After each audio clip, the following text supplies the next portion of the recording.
You stopped singing right when I hit the button. And this is how you know we're back. Hey, internets, it's Jake from Mini Terrain Domain, and this is the Dawnbringers, Rime of the Frostmaiden. This is Season 5, Episode 22, The Calm Between Storms. The Dawnbringers campaign is our regular campaign happening every Thursday at 8:30 p.m. Eastern, right here on twitch.tv/Mini Terrain Domain. Thank you for joining us. It's been a couple of weeks since we've been able to play. Kind of an unofficial, wasn't intended to be that way, but hey, we got ourselves a 2-week break as we head into this next arc of this season. We've said from the beginning that Rime of the Frostmaiden was going to be a little bit longer of a season. There's just a lot going on. So hey, we got a like a 2/3, not necessarily a midway, but 2/3 break, and we're gonna head into this next arc. And who knows? The Dawnbringers took out Belak the Malevolent before he ever left Dugan's Hole. So at this rate, they'll have Oriel the Frostmaiden done in a couple episodes, and we'll move on. We'll see.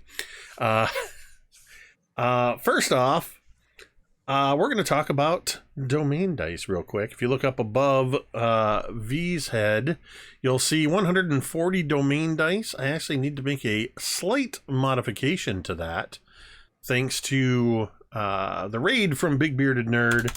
That's going to change us to 141 domain dice. So I need to just change those numbers there.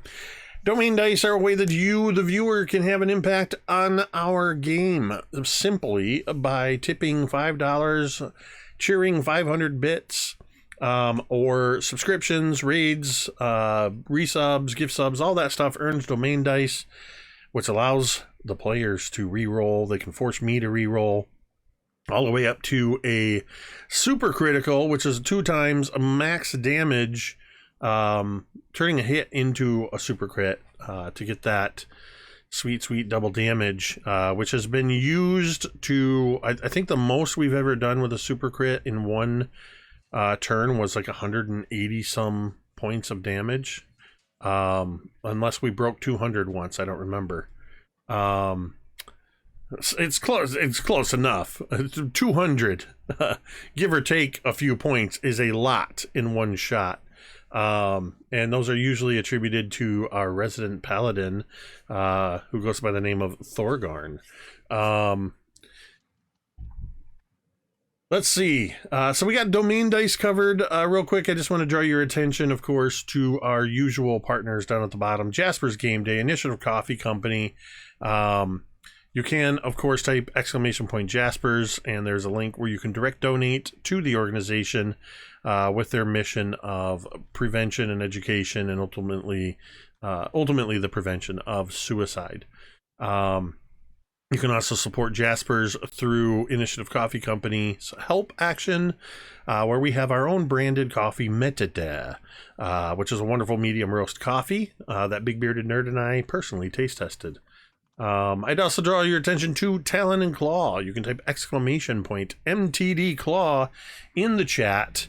That will have a link to their Etsy shop where you can pick up some lovely wooden dice vaults for yourself. I'm suddenly realizing as I'm talking about dice that I have not gotten dice out for this game. So I may end up... Fine. You don't need them. It's fine. Yeah. Well, I've got my D&D Beyond dice as well. But yeah, check out their amazing dice accessories, dice vaults, all that good stuff. Use code MTDClaw at checkout and get 10% off of your purchase and help support the channel. I think that's just about it for the announcements. As we get ready to jump into the game, I, of course, as we always do, I want to take a moment to talk about mental health. we here at Mini Terrain Domain are advocates for the destigmatization of mental health discussions, talking about the state of our mental health. I'm very open about my own struggles with anxiety and depression. The fact that I have managed to find within the last year or so, I've found a therapist who has helped me immensely. And I do encourage you to seek out that help if you think you need it. You might notice, if you've been here before, that the help message has changed, both at the bottom. Actually, it looks like I didn't update the ones at the bottom. That's fine. The help message that shows up in the chat has the latest. The old stuff that shows up at the bottom of the screen is still accurate and available. But the American Association of Suicidology, along with a New Zealand organization whose name I keep forgetting, has created a wonderful website called findahelpline.com. It's absolutely amazing. It's as simple as clicking on that link and telling them where in the world you are. And it's not just like a suicide lifeline. Multiple options will pop up depending on what you might need to seek help for. And then you can find the relevant phone numbers, text numbers. And if you're in a situation where you maybe want to keep it private, or you might be at risk of somebody seeing that you are looking for help, there is a get out quick button, a quick exit button at the top. You can hit that and it'll take you to the National Weather Service, I believe. So I do encourage you, if you are somebody who needs help, you don't need to suffer along. It is okay to not be okay, but there is help out there, and we do encourage you to use that Find a Helpline or any of the phone numbers or links that show up at the bottom of the stream. You matter. You are not a critical failure, and we want you to know that. All right, with that, I think it's time to play some Dungeons and Dragons. Speaking of dragons, in our last episode, Belak the Malevolent, the Dawnbringers had quickly teleported to the town of Dugan's Hole, which was by dog sled at least a day or two's journey away from where they were up at the Sunblight Fortress up in the mountains. And they... Oh, I am having some stream connection issues. I do apologize if you are experiencing lag. I hope we haven't dropped off completely. I'm not seeing anything on the stream. Son of a gun. It's buffering on me. Oh, nope, there we go. We're back. Nope, buffering again. Cole Sparks is saying buffering in chat. Yep. Yeah. Rowarge. Yeah, it's not even loading for me. Big Bearded Nerd, do we just lose the stream? Nope, I think it's just buffering a lot. I'm dropping a lot of frames, and I don't like it. I don't like when this happens, especially when we've just come back from a break. Close all the superfluities. So yeah, I don't know if this is a network thing or a Twitch thing. What's going on? Staffen made a good point. It might have something to do with the CR finale. There might be. It's unlikely. I mean, that doesn't even air for another 2 hours, another hour or two. Nonetheless, I am dropping frames all over the place. I do apologize for this brief interruption. It's hard to... It might be Twitter, or not Twitter. It might be Twitch, because I'm noticing numbers dropping on other channels too. Well, I would really hate to do that, but we've had a long-standing fallback in place that if the stream becomes unwatchable, we will continue playing offline, and we will make sure that the VOD gets posted quickly so that you don't miss anything. It looks like things are starting to straighten out again. We'll try to just ride through with it. Do please say something in the chat if it looks like it's if it's becoming too much of a problem. But I'm keeping an eye on the numbers as well. All right, as I was saying, Belak the Malevolent, the not a dragon, the Chardalyn dragon construct that was sent on a destructive path, infused with Chardalyn, that dark energy crystal / rock / ice. Fig and Thorgarn were trying to figure out what it was, but it was corrupting them too much, and they couldn't quite get to figuring out the full effects of it. Nonetheless, an old one-time ally, Vi the Druid, the human druid, was the one who was behind Belak the Malevolent, and they chose to deal with the dragon construct threat by teleporting to Dugan's Hole, evacuating the town, and taking the construct on head-to-head. During which time, speaking of heads, Figs was disintegrated, and Thorgarn was the one who found the shattered remains of Fig's construct head next to his body, with his hat of holding and the magical gemstones of both Fig and Archimedes lying in the snow. Thorgarn was able to gather everything up.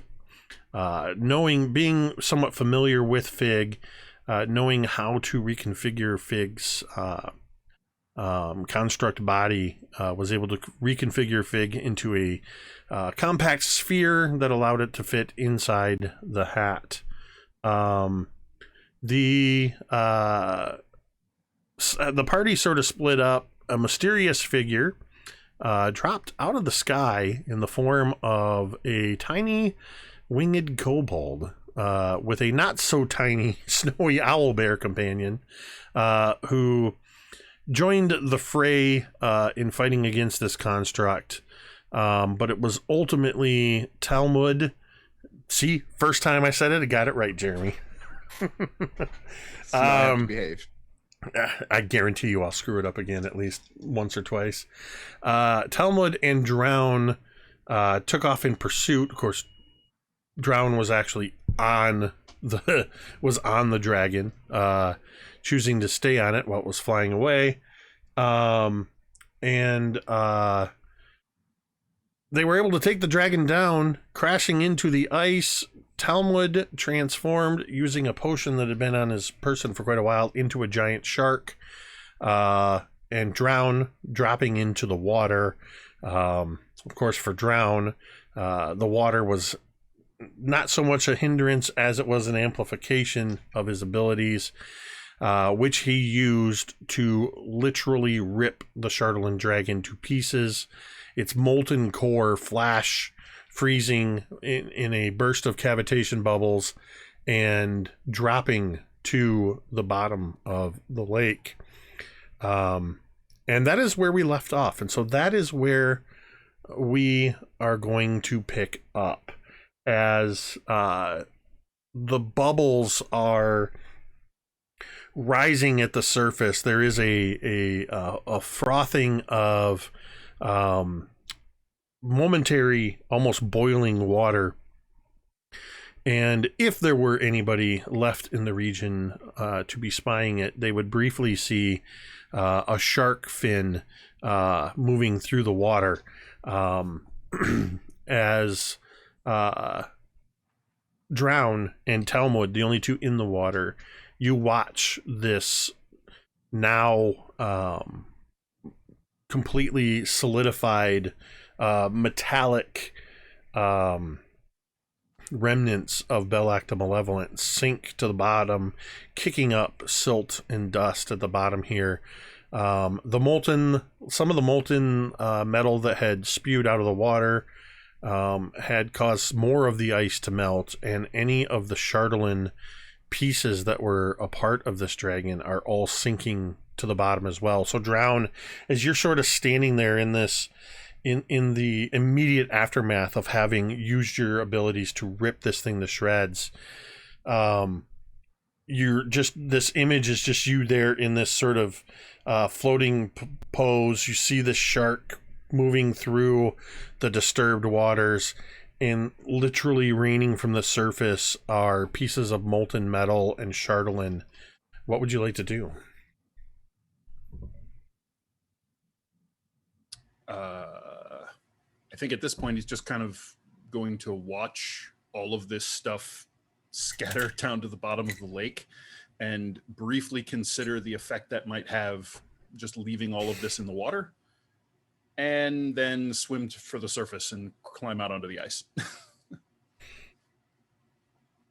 All right, as Drown is taking a few moments to swim through towards the shore and up onto the ice and get up out of the water, Talmud, what are you doing in your shark form? So I don't know if this just lasts as long as it lasts, or if there's like, when I'm done, I can just snap into my normal form. But for the moment, at least, I think he's trying to figure out how to get out of the ice as a giant shark. It's for 1 hour. I was gonna say, I think it's an So it's just hour. gonna last for an hour. Okay. Yeah, What was the effect that did this? It was a potion, right? it was a potion. Yes. Uh-huh. Potion of Potion of sea sea life. life. Giant shark, which I have Sea one of those life. too, so Nice. It's fun. I have it in a good authority. So I'm sorry, you were doing what then? Does it use polymorph on you or some other effect? Yes, I believe so. Okay, if it uses polymorph as normal, it's concentration, so you can drop it whenever you want. It's, If it says no concentration, then I think you're just stuck for an hour. I don't remember if it says, because this is, I homebrewed it into D&D Beyond from a third-party source that I don't well, have that- access to at the moment. Then up to you, I would say. So Yeah. I'm going to say that it will last up to an hour, but you can choose to dismiss it as at will. Okay, so I think then he's kind of gonna swim down a little ways and then turn around and kind of power his way up. And then as he's reaching the surface, he's going to change back. So he gets catapulted up and out of the water, and he just like hits the ice and like slides across. Give me a athletics or acrobatics check, because the sharks, so no like problem. The penguins? But I want to know. I want to know how well. Pangolin. How well. So you want this from this is in your Talmud form. okay. This is about you landing on the ice. I want to see how graceful this is. Well, if it's athletics, then it's going to Did be you just- pseudo grace. Did you use Talmud and Grace in the same sentence? Yeah. But I did Yeah. use pseudo with it, so that's a 13. A 13? Yeah. It's not like a heroic 3-point landing or anything like that, but you managed to sort of as you change out of this shark form, you hit the ground and you sort of you slide, you run a little bit, you stumble, you slide, and then you manage to stay upright and just sort of almost as if you had skates on. And you see Drown standing on the bank, not that far away from you, also having emerged. Both of you would know you're about couple hundred yards to the east from where the main. You can see the edge of town, and still see the lights even from any of the torches or braziers that were still burning. And Yeah, I think there's a moment where he like turns around and spots Drown, and then like turns to the side and spits out like a mouthful of water that's like still he's been holding on to since before he turned into a shark, and like reaches up and like pulls loose like a tooth, but it's like a shark's tooth, and he kind of throws it off to the side. Well, it looks like problem solved, I guess. Why am I out here? Oh, that's right. The spirits had taken you. We rode the dragon into the lake and then destroyed it. Well done. You were a shark. There was a lot to unpack in that, but So Drown like shakes the lapels of his coat, and all of the ice, the water that's now freezing into ice, just sort of cracks and scatters off. We should get back to the others. They will be worried. Oh, where are they? He kind of looks around as if he's realizing for the first time they're the only two there. He just turns and points back in the direction of the village. Well, that figures. He kind of like tries to like navigate his way across the remaining ice to the bank. He is very clear that he is not sure on his feet on this surface at all. The only thing that's worse than water is frozen water. Do you have boots of the Winterlands?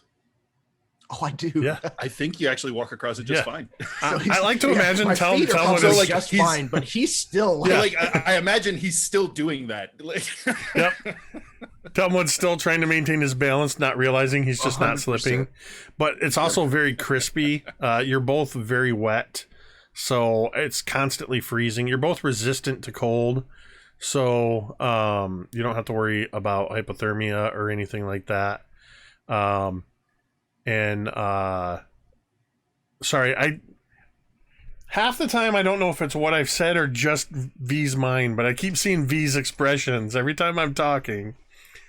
Just if you don't get distracted by V micro expressions, it's just don't even look. I know, I'm trying not to.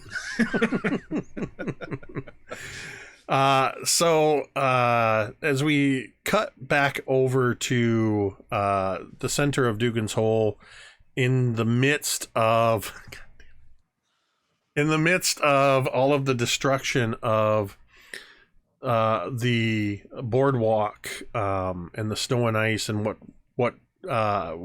few remaining timbers of the structure that was the townspeaker's homestead, in front is Thorgarn, sort of still finishing gathering up, or having just gathered up all of the bits and pieces that make up Fig. Cantriel, you were there assisting Talmud, and you did it. You did it. No, actually, I'm Mr. Speakerman. It was Thorgarn. Thorgarn. What did I do? the other one, the one who likes to dabble assisting in this, that, and the other thing. Thorgarn. The other Talmud, Thorgarn. My goodness, this group. I mean, it's not like I've been DMing these two dwarves for the last couple of years. I don't know why it's become so hard all of a sudden. Thorgarn, as you are, you and Cantriel are there, and you're gathering the last of these pieces. When you pick up the Mind Stones of Fig and Archimedes, which one do you pick up first?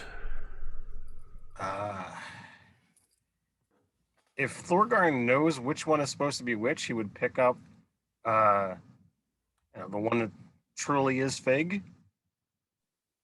But I don't know whether he would know that or not.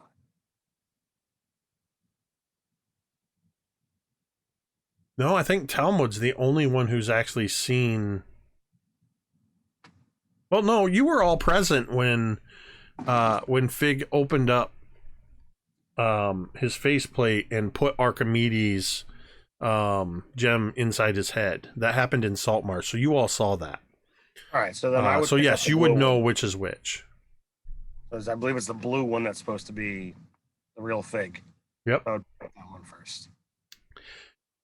As you pick it up, you feel sort of a it's not pain, but you definitely feel a jolt of energy course into your hand as you touch this gemstone that is essentially the essence of who Fig is. And you hear for that moment, stronger in your head than you've heard the communication, you hear Fig's voice. Thorgarn, damn it, I almost did it. Thorgarn, this is Thorgarn, yes? I I don't want to not be. Please. Protect what is left of me. will do everything we can. We will find a way to bring you back. Thorgarn, you have full free will to accept or resist as Fig, through this stone, attempts to attune to you. I will accept. You feel this surge course through your arm and sort of centers in on your chest. And there's this moment, Cantriel, where you see as Thorgarn picks up this blue, the sapphire gemstone, he sort of stiffens for a moment, and you see that this blue arcane energy sort of momentarily flashes in his eyes, identical to the blue energy of Fig. Ted, I would like you to make a note on your sheet for now, because I know you're using an external sheet, or make a note. You will add to your character sheet the Ioun Stone of Intellect. That is essentially what you will benefit you are getting from Okay. from Fig being attuned to you. Sure. Holy crap, I've got Yeah, you get a bonus to intelligence. No longer like, a plus listen. 0. I really like Fig and all, but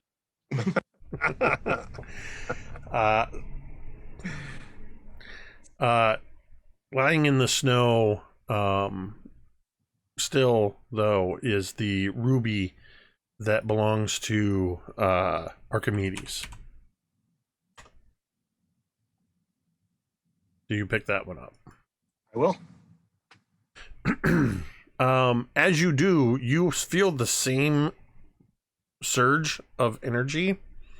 This one is sharper. You don't take any damage from it, but it actually causes you a little bit of pain, as if the gemstone itself was on fire, or very heated up. And as it does so, you see a flash back to Salt Marsh after the Battle of Salt Marsh, when the dreadnought strapped to the back of the dragon turtle showed up, and Archimedes, who had only moments before attempted to kill Thorgarn. Nope. Talmud. We're gonna get you little dolls. I don't know what it Put is. in front of you. You got me so paranoid about it that I keep auto-correcting. In What my if you, mind, like, I switch correct their it, and then what comes out of my windows? mouth is another correction. Okay. All right, lads. move their Maybe put windows. your character names. I don't in know if for your that'll help. normal names. Maybe just It's seeing worth a it try. there. It's worth a Yeah. try. We should it there. Will we should help. probably like plaster them right above our heads somewhere, so that when he sees our face, But you've said that before. I've explained. I don't look at the overlay. I look at the zoom window because of its positioning. Right. I realize I could change that.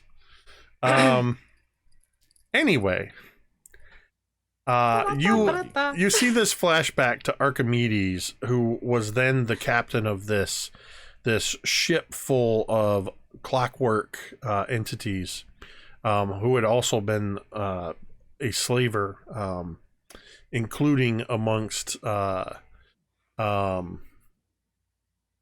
those that had been enslaved, some who are now missing from the crew of the Evangeline. And you hear Archimedes' voice in your mind. Don't let me die, dwarf.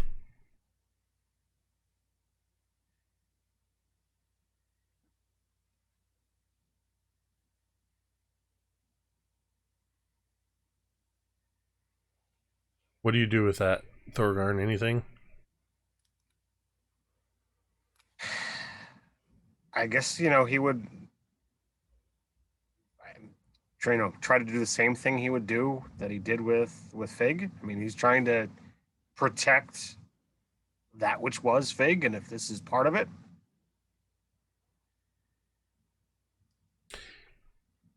You have total free will as well on this one, whether or not you want to attune to the stone of Archimedes.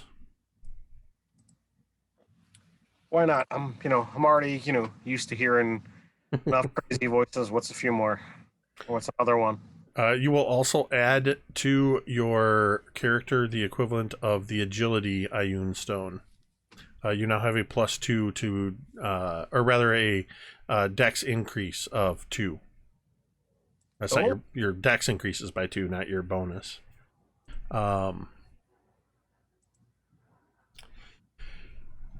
And you feel now, and this is, by the way, instant attunement for these two. That this is, but they will take up attunement slots. That's important for you to know. And I know you have 2 free. Yeah, the only thing I'm currently attuned to is Forge Fame. Yep. So. Do they have to orbit his head like normal Ioun stones, or can he just have them like in his pocket? Mechanically, they function like Ioun stones with their bonuses, but they don't actually float about your head. They're not Ioun stones, but I knew just mechanically I wanted to have a way to represent them within your character sheet. So makes sense. I just wanted to make sure I was updating the image if necessary. No, that believe me, I thought about it, but no, Thorgarn, you do feel the presence of both Fig and Archimedes, just sort of in the back of your mind. They're just sort of, there's a lot of shock right now following what had just happened. Cantriel, this is all pretty much happening. You're seeing these pauses, these hesitations, as Thorgarn is picking up these last remaining pieces before he puts them into his possession. Noticeably not putting the 2 stones into the hat of holding like the rest of the stuff. What do you do? Thorgarn. Yeah. He looks even more distracted than you would expect. Like there's something off to like one side or the other that he's looking at. Still I know. The moment's still there on his face. How many voices are you hearing now? Looks behind where, he usually is talking to Father Griffin, and then he kind of like, you see his eyes kind of glaze over. Well, Fig's there, and so is Archimedes.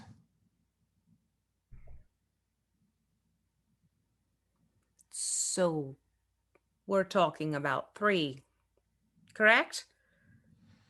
Yeah. It's the good Padre and the...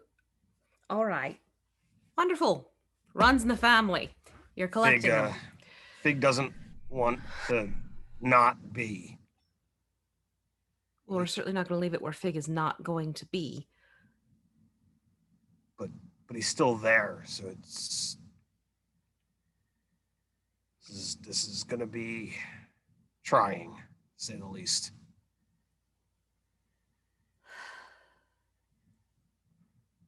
We'll see what we can do for you if need be.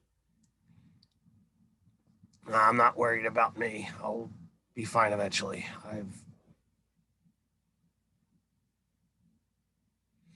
So, do we wait for them to come back, or do we go looking for them? Considering it was Yuckles and Chuckles flying away in a large construct, I think we need to go walking towards them. Cantriel, with your incredibly high passive smell. You notice a couple of things. You can see sort of at the edge of what your vision will allow, but you can also hear the crunching of a couple of figures coming back towards the town, and at the edge of where your dark vision allows you to see beyond the light, you can see the forms of Drown, and Talmud coming through the snow.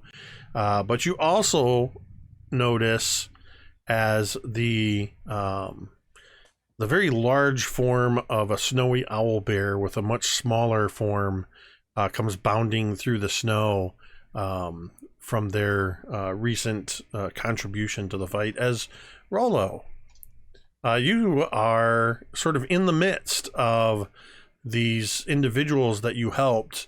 You see no sign of the mechanical figure that was there previously, but you see the Mohawk dwarf and the elf sort of off to your left, and coming off from where the construct was last seen headed, you see the large Goliath and another dwarf coming towards you. What do you do, Rollo? Rollo pats the head of the snowy owlbear. Okay, Professor, you wait. Rollo go make new friends. And she slides off the back of him, and the owlbear kind of goes poof, and disappears into flutters of snow falling to the ground. And Rollo begins kind of walking / crawling. She's actually like using her hands and kind of cowering down, and almost like a scared dog approaches Cantriel and says, You dragon lady. Well, I have been called worse. Is your back You hurting touched my you? dragon. Yes. I've been known to have them in the bloodline. You can stand up. Okay. and she kind of dusts her little just pitiful leggings and stands up full and straight. I'm Rollo. Rollo. Yes, I'm Rollo. You touch my dragon. You're special. Rollo help you because you're special. Oh, we're going to have fun with this one.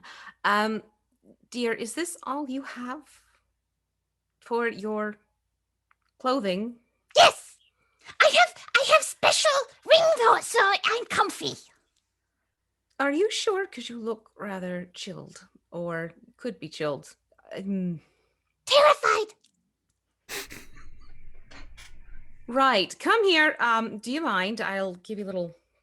It's. If you don't mind, I'll give you a little boost. I'll carry you on. Okay, come She here. runs Come. over. So Cantriel will pick her up and kind of like swing her up, and she'll actually like put her on her shoulder like she would with Verity type of situation, and just pop her up on her shoulder. What Right, are you just stay up here. Okay. what are you And- terrified of? New bigs.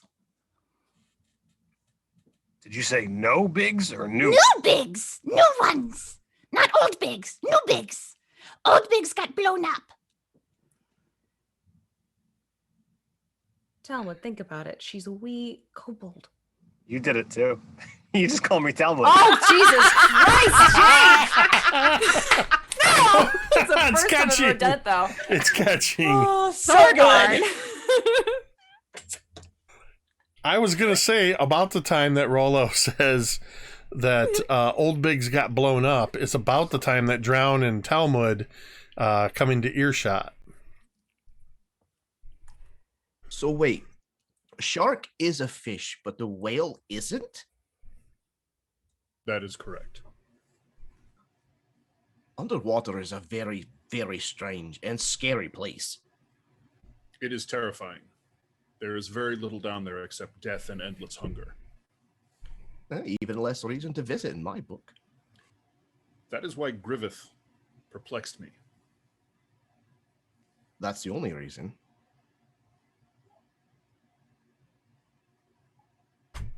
I suppose. Well, That one's really big.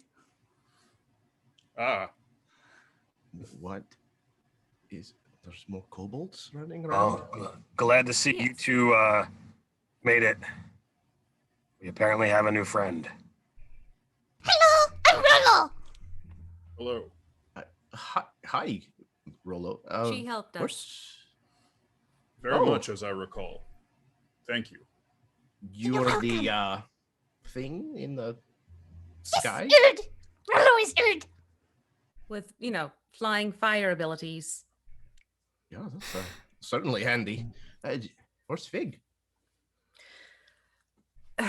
Thorgarn will Um, hold up this sphere, and you'll notice that Thorgarn is wearing Fig's hat. Talmud, make a perception check. Drown, you can do that too. Oh, good. 7.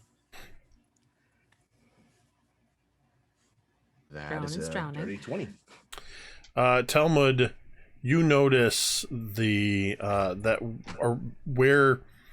Cantriel and Thorgarn are standing, you can still see bits and pieces of the slagged copper and brass that comprised Fig's physical body.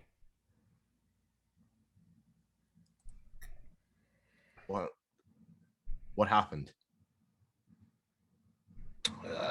That thing, Dragon's breath. when it strafed us, the tail got him. Well, I mean, how do we bring him back? I mean, he's not really, flesh and bone the same way that you can heal up the rest of us. How are we going to put Fig back? When I got to him, my magic wouldn't do anything. He's not gone. And he just points to his head and stops talking for a moment. He wants to not be not. He wants us to figure out a way to bring him back. I agree. We should That certainly seems do so. reasonable. We'll get this figured out. With everything that he kept record-wise in his books and his journals, in that hat, we're bound to find something at least of a lead. For now, But- though, the construct is destroyed, and the remains of it are at the bottom of this lake.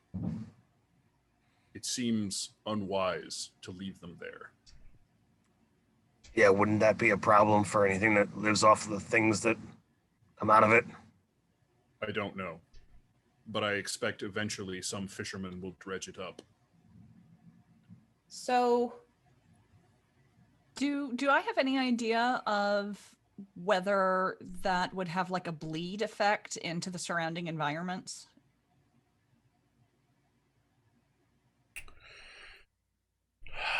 You could make a nature check.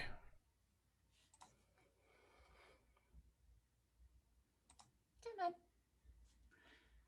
Roll for me. Why does it not want to roll? There we go.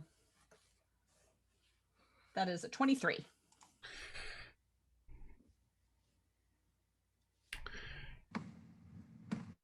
You feel like in its raw form, the Chardelin is something that's dangerous.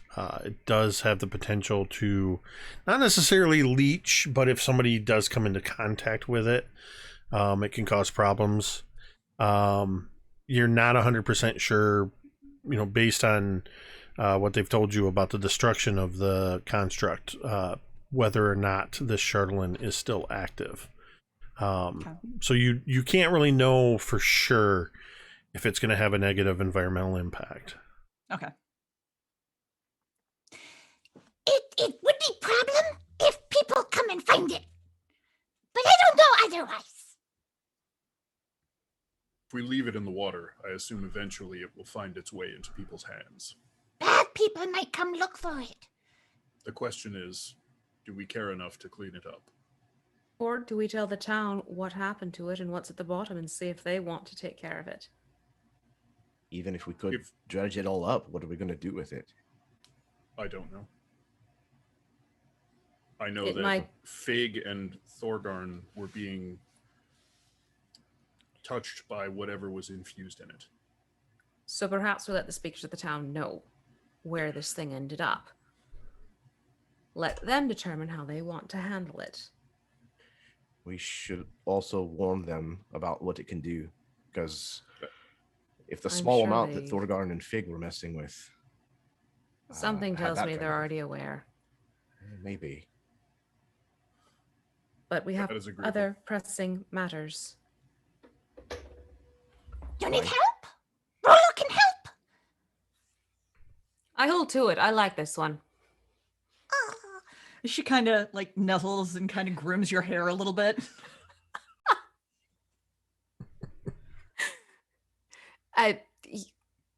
Thank you. That is adorable. oh, thank It you. really is. Nice lady let me ride on her shoulder. For the sake of speed, it's, it's. Mm-hmm. And she snuggles in again. She kind of wraps around Cantriel's neck like a cat almost, and kind Oh, of dear drapes around her neck. So were you hiding on the dragon? No, I was here in town. I came looking for new bigs. And you said the old bigs blew up. Yes. Bigs have problem with blowing up.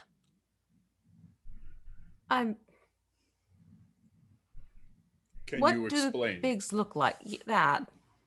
Like you people. Oh dear. Adventurers. And they keep blowing up. Yeah, Literally? sometimes. How? Rollo got better with casting. Rollo got much better. Aha. Oh my. Rollo practiced not blowing bigs up. Okay. Oh, You are that's very good at that now. Oh, Thank you. Rollo, try. Remembering that the fireball just sort of flowed around him. Mm-hmm. Long as Rollo think of it, Rollo not blow up the bigs. Right. Good. Do you do anything besides explosions? Oh yes, Rollo do all sorts of things, all sorts of magic.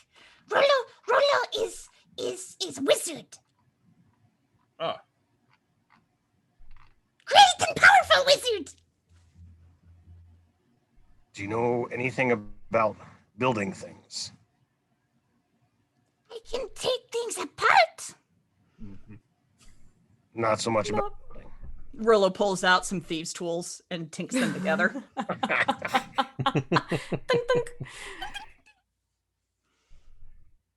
Well, perhaps we should track down the speaker and the townsfolk and let them know that the construct is destroyed.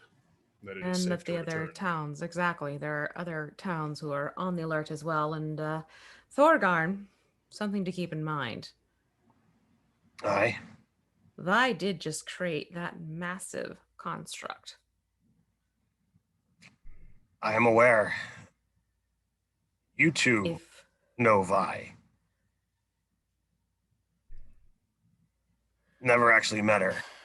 I don't know what she might be able to say as far as how to fix Fig,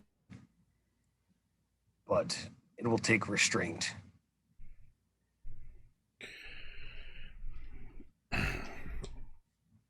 Baron has been very quiet listening to all of you. And he sort of been leaning against the remnants of one of the support beams for part of this boardwalk. And he steps forward and just says, "We've got to be able to save Vi before she would even consider doing anything like that. Which means we That's still what I got to was go going to back. say. We got to get back to that mountain." Yes, I was going to say if we can get Vi back to how she was, not what she's like now, she may either have some knowledge or at least some leads for us to help us bring back Fig. I mean, she got Talmud to eat his vegetables after all. Well, we've got some dogs and that other clockwork Hermes still waiting at the foot of the mountain. You've got all the people at Dugan's Hole, at this point, are almost 2 hours north. Well, how about this? I have something I want to do. Why don't you go speak to the speaker? I should be back in about 10 minutes. You're going to do something for 10 minutes, but you want me to go 2 hours north. No, Baron. Baron. Oh, the I'll speaker here. Shoot a message. No, They've everybody, left. you evacuated the town. Oh, The townsfolk are heading to Bryn Shander. Yeah, the townsfolk are on their way to Bryn Shander. I will reach out to. It was Tessa, right? This Shander? one was Edgar Dermot. Okay, but and the one in Bryn Shander was. Oh yeah. Was Tessa. Bryn Shander. Yeah, I believe so. Okay, so then Cantriel would actually reach out to. Well, I guess she'll reach out to Duvessa. Yeah, Duvessa Shane. Duvessa. That's what it was. Okay. I guess they would still kind of be on their way there under the assumption, right? Yeah. Okay, so then Cantriel will reach out to current speaker Dermot. Why can't I remember the names? Egrid? Dumont. Who's Sorry, the current? Duvessa, No, not Duvessa. No, Bryn Shander, the one for Dugan's Hole. Tessa. Duvessa Shane is Bryn Shander. Edgar Dermot is the one that you Dermot. just Okay. spoke to from So Dugan's then Hole. Cantriel will reach out to Dermot using her little sending trick to kind of speed things up. So yeah, she'll reach out. Big dragon construct gone. Deep in the lake. More to tell. Safe to return. Call off the alarm. Sorry about your house.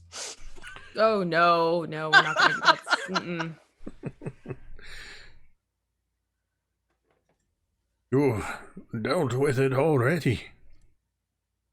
And it's okay for us to come back.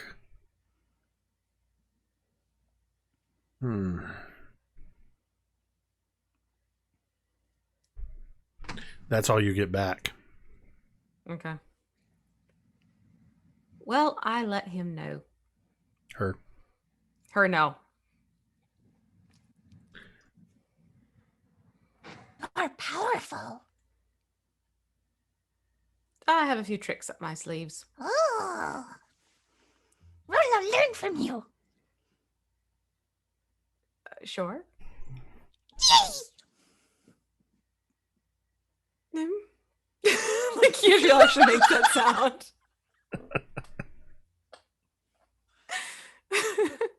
So Baron sort of kind of walks over and stands next to you, Drown, and probably just because I've been rewatching Game of Thrones, in my head Baron looks like Tormund Giantsbane now. But not quite as wildling, but he is red-haired and red-bearded, but he sort of stands next to you and kind of looks up at you. You gonna be able to do that teleportation trick again, or are we gonna have to hoof it back to the mountain? I can return us to the fortress.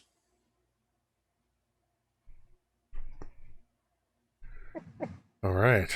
Well, the whole reason I came here was to try to get Vi back. Once Thorgarn is finished with whatever he is doing, we can discuss returning. Look, not for nothing. Do we know if the fortress will still be there? Baron looks at you. What? Where we left the dogs and everything else, and Well, not the fortress, the Fig's little mansion. Fig's fortress. Yes. I don't know that. I don't know how magic works that way. Mine wouldn't. If it is like Rollo's house that she built, it lasts all day and night. One day and night. It should last. It did not depend on Fig's will to maintain it. All right. Then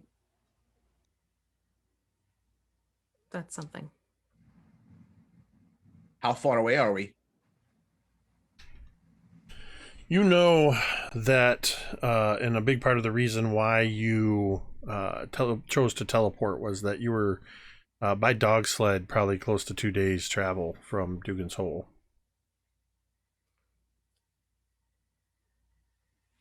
Mostly because it's there's no clear paths. It's trailblazing across open snow.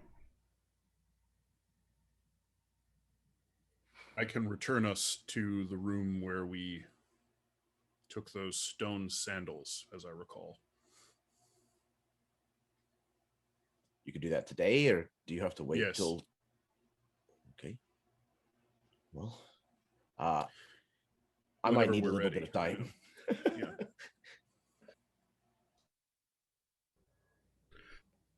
Yeah, I think I'm down like 100 hit points. So A short rest would be nice, yes. yes, I would like that very much. I don't know what you guys are complaining about. I'm only down like 14 hit points. Yeah, I'm okay. I can't imagine why. I'm at max. What? Must be nice. It's not like we flew off on a dragon I construct or know. anything. So, Thorgarn, Yes, sir. what are you doing with your 10 minutes? So there's a house that was all battered and broken from the. Yeah, the closest house to you, being the speaker's house, was all but disintegrated in the strafe that took out Fig. Yeah, am I able to get a handful of boards together that I could light a fire? Oh yeah, there was a whole boardwalk that so- got blown apart. So Just enough to create a fire, and from the moment that like he kind of gets like out of polite conversation, he's gonna go into like a revised just dwarven working song, but he's kind of gonna ad lib and change things, and he's switching from speaking in dwarf to just speaking celestial. And while it's not the words themselves that are really meaning anything, it's the connection to Moradin that he's kind of reaching out towards. And he goes over and he just begins making this fire. And he takes out Forge Fane and turns it into an anvil. And as soon as the fire is, bright and steady that I don't need to keep feeding it, puts Forge Fane right in the center of the flame. And then he begins going out of the typical dwarven chant. But he begins calling out specific memories, still speaking completely in celestial, of things that have happened with the Dawnbringers that have really stood out. And he's going to kind of counterbalance moments of triumph and moments of pain. And he'll take items, randomly, well, not randomly, but things he has on him, and begin kind of putting it in a far enough circle away from the fire that, the flames aren't going to do anything. And after, several minutes of this, reciting all of these things, he's his voice is coming across steady, but the emotions of the day are really getting to him, and you can see the pain, just on his face. He's probably got, several tears, staining his cheeks. And then he reaches into his bag. Says, Fig, you can't be with us at this time. And while there are things that we can do to bring you back, we don't know what they are. The strongest connection I have to you is this. And I pull out the small owlbear that Fig had given from his journeys away from us. And I set that down in front of me. It's a small metal owlbear. I'm going to take a small, take one of the sharp edges and just, pierce my skin.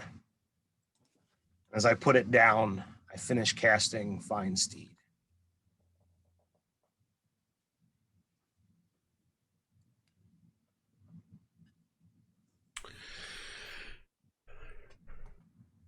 As you're performing this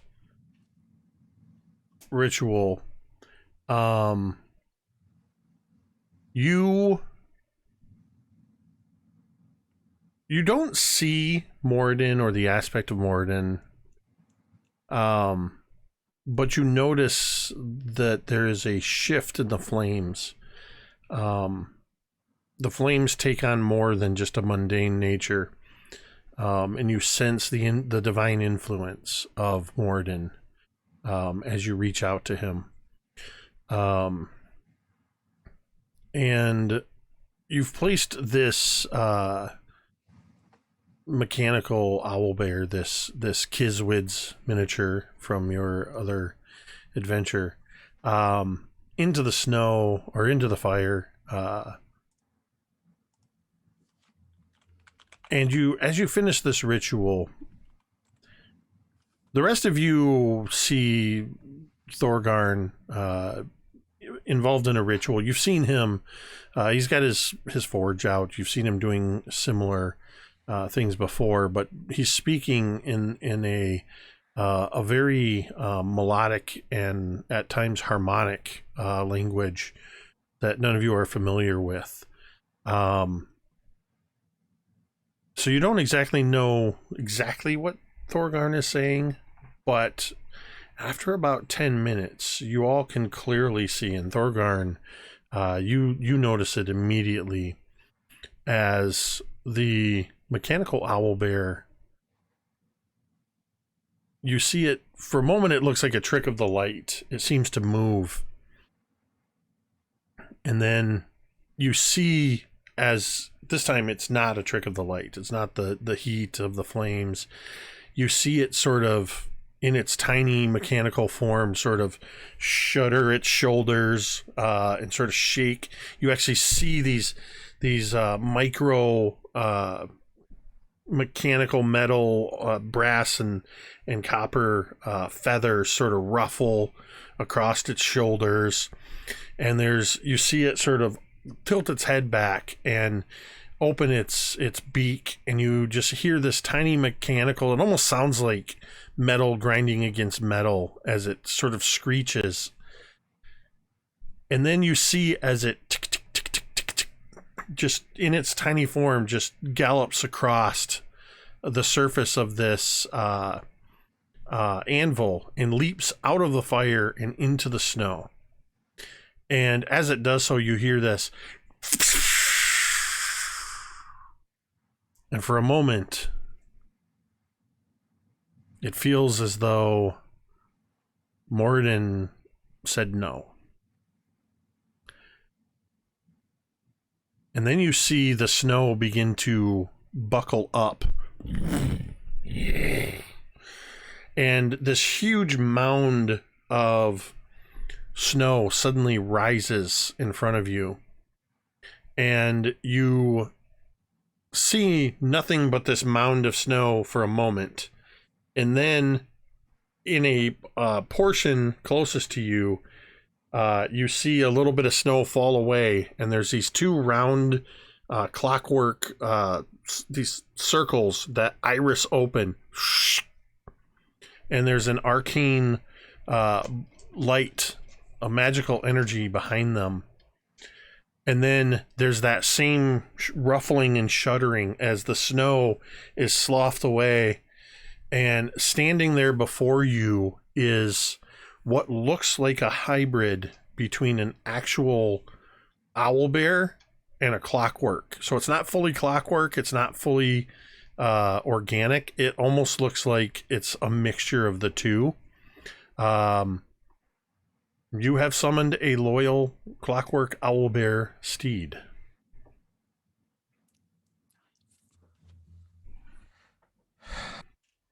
So I give him a nod, and I'm attributing this to our lost friend. I'm naming him Herna. This is the closest thing I could find for the dwarven word for figure. And I guess I will choose that, so that everybody else can communicate with him should, they choose to do so. He can speak common. But I'll begin collecting up my stuff and ask him if he'd like to come meet his new friends.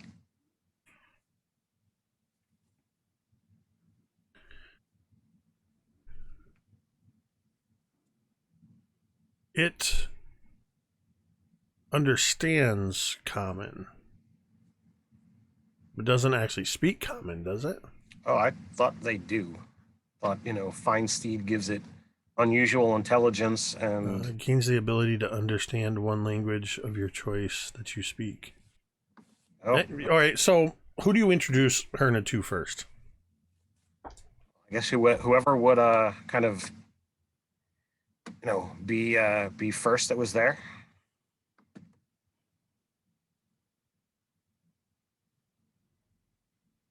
What's that? I think we're all just sort of Yeah, everybody's sort of hanging chilling out. We were all chatting, so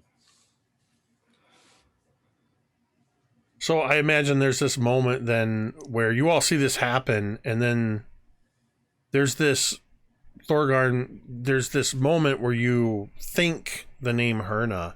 You don't even speak it.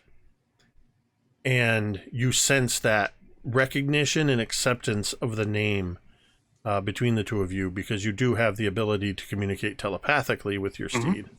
And as you turn away, Herna sort of trudges through the snow and just sort of sidles up next to you. And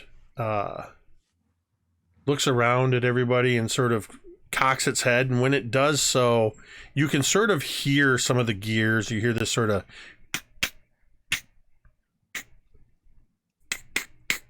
as it looks around.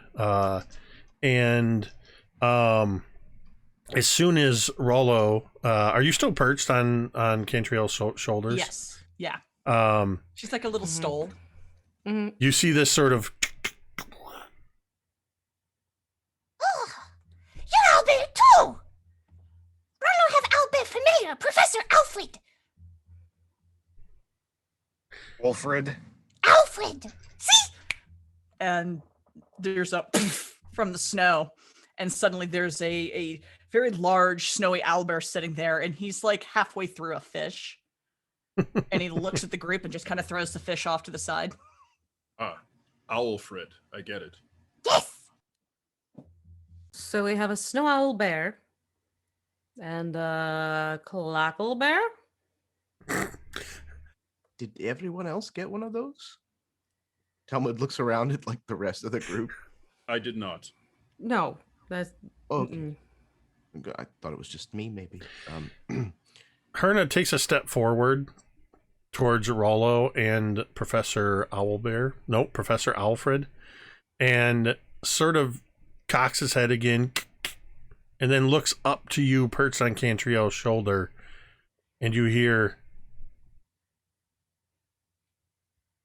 Can your owl bear speak? No, he doesn't speak, but you talk. Yes. You're magnificent. Magnificent. Yes.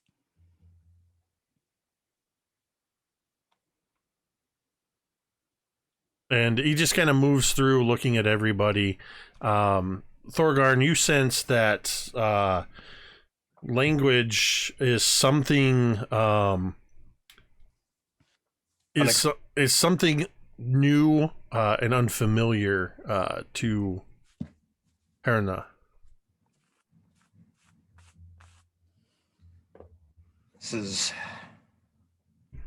I don't really know how much I plan on riding, but this is my steed, and apparently is trying to figure out language. This will be interesting.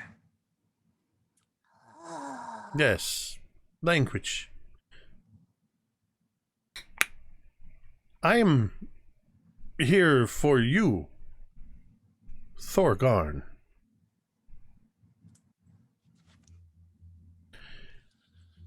You summoned me. You may ride. It is my purpose.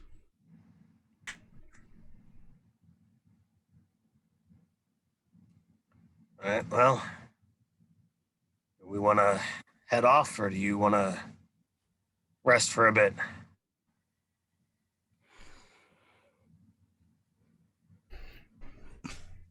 Looking to the group. I definitely need a moment. Would appreciate some time to catch our breath. Yeah, this was pretty much at the beginning, and with everything, by the time you built the fire and everything, it's only been like 15 or 20 minutes into the hour's rest. Sure. So Would love to get some spell slots back, please. You definitely can all go ahead and take a rest. Whatever mechanically that means, if you have hit dice, roll them if you got them. Yeah, if you want to role play out the short rest, by all means. 1d8 for the short rest too. Don't forget for. Oh, nice. Yeah, Song of Rest. Yes. That will actually one hit die will do me.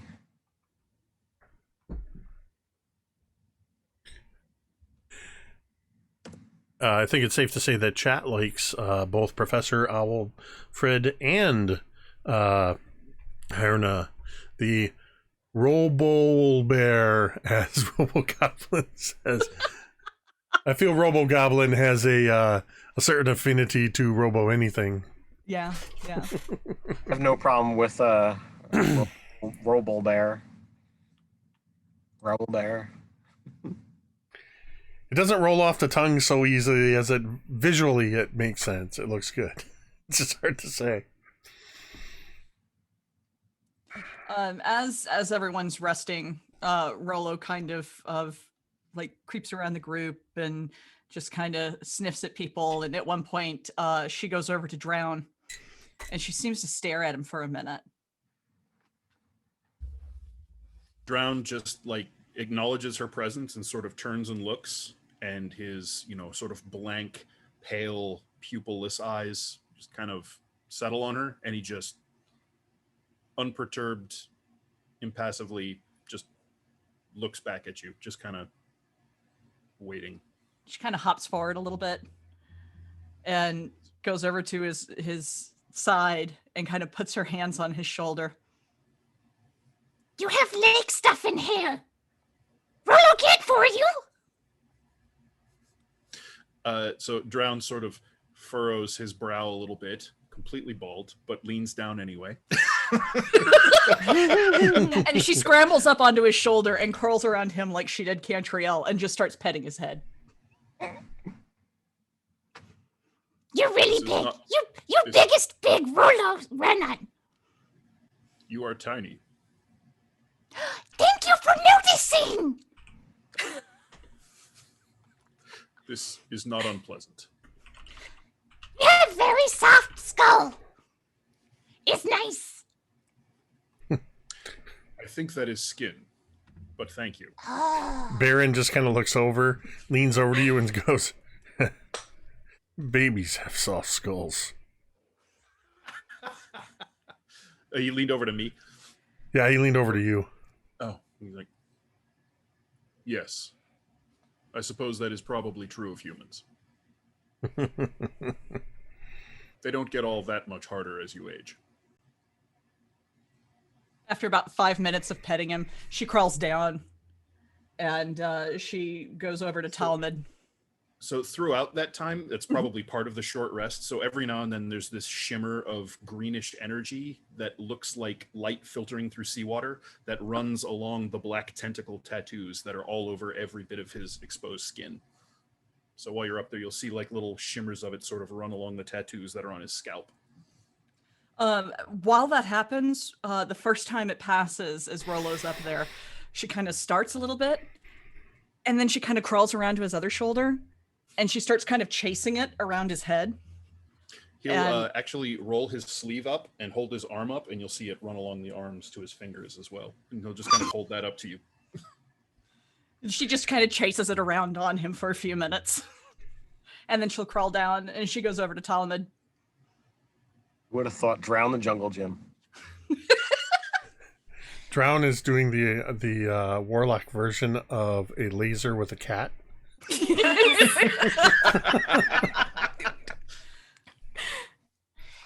is small big. Small big? Oh, right. It's nice to meet you, Rollo. What is your name? Talmud is my name. Talmud. You probably will get it wrong a few times. Everybody does. It's fine. Oh, now Rollo, make sure she get it right every time. Talmud. Be impressed. Yeah, Thorgarn is my cousin. I think you've met Thorgarn. Yes, well, kind of. I saw Thorgarn pick up friend. Right, that's Fig. You'll meet Fig later. Fig. You'll meet I like Fig. name Fig. Everybody likes Fig. Are you okay about friend? Well, I'm okay. I'm as okay as I am nowadays. Rollo lose friend before. Rollo know it hurts. But I'm here for you if you need friend. And she pats his shoulder. That's wonderful. Thank you. Don't blow anybody up, okay? I promise. Me be really good about it this time. Me remember. Fantastic. So you can fly. Yes, other kobolds not really like Rollo. So when Rollo start flying, Rollo leave and make own way in the world. That's totally understandable. Don't tell anybody, but I'm not really like most dwarves either. Really? Really. Why not? Well, most of them are kind of boring, So being different's fun, exciting. It keeps people guessing. People keep guessing and throwing things at you. Well, I don't think anybody's going to throw any... He kind of stops. Well, no, none of us will throw anything at you. That's very nice, thank you. Rollo had shoe collection for a while.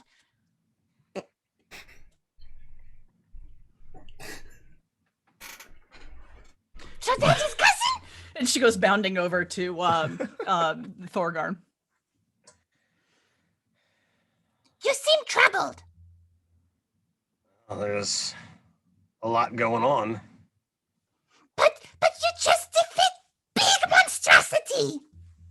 I think that was more my friends than I. No, you part of group. You help. We're a team. There are times that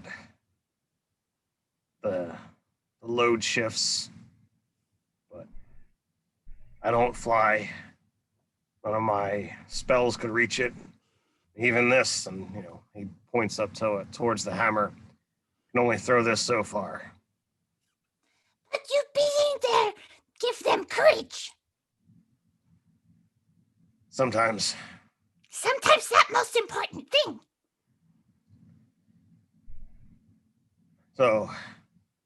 So you came along. I was the shortest in this little group here. You're like even less than half my size. I'm tiny. You gonna be okay doing this stuff?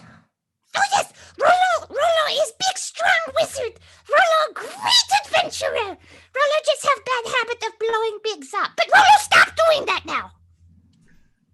Yeah. I overheard what you were saying to my cousin about, dealing with loss. I too have been the lone survivor of an entire adventure party. Oh, So it's hard. if you need to talk about it, I've been there. I understand. Oh, I like you. I like You're you. nice. And she kind of curls up in his lap and like curls down and winds around herself and just sort of snuggles in and closes her eyes.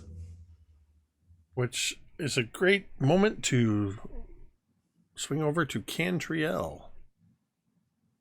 So Cantriel, unbeknownst to others, she would have picked up a piece of the slag that was left over from Fig, and while Rollo's been introducing herself to others, she's sort of been playing with it in her hand, and she just starts humming to herself a little bit. And then seeing that Rollo is finally calming down, Cantriel will actually start to sing, which she hasn't done for a while. And you can tell that she's more lost in her own thoughts, and she's essentially just thinking about Fig once again, sort of being pulled away from the group. And she'll start singing, "Winter here's cold and bitter. It's chilled us to the bone. We haven't seen the sun for weeks. Too long, too far from home. It feels just like I'm sinking, and I crawl for solid ground, pulled down by the undertow. I never thought I could feel so low. And oh, darkness, I fear I'm letting go.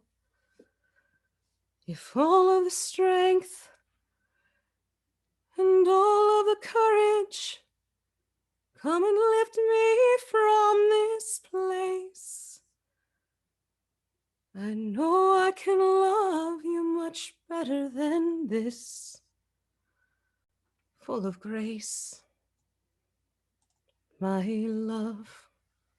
And she'll just sort of fade off and clench the piece towards her heart, and she just sort of lets out this long sigh and closes her eyes and rests her head back a little bit.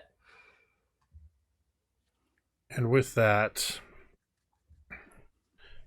the song. One thing real quick, Yep. Jake. Drown leans over towards Talmud and says, "Have you ever noticed that when Cantriel sings, the wounds just hurt less?" And then he goes silent.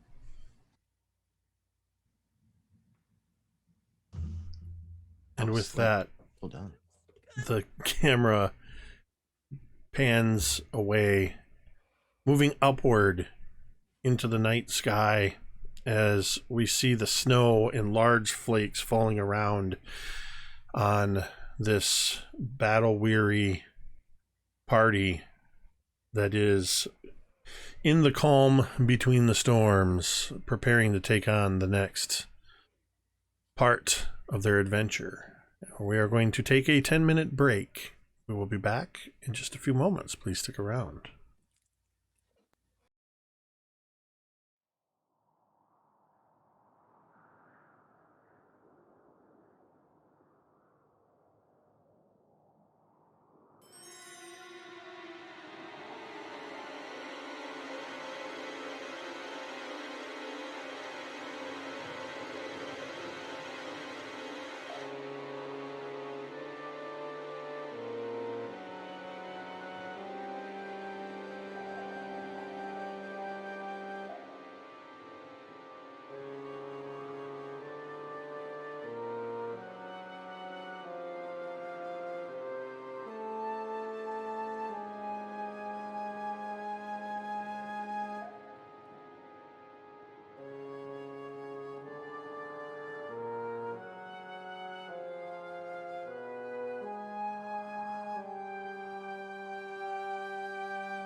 And we're back.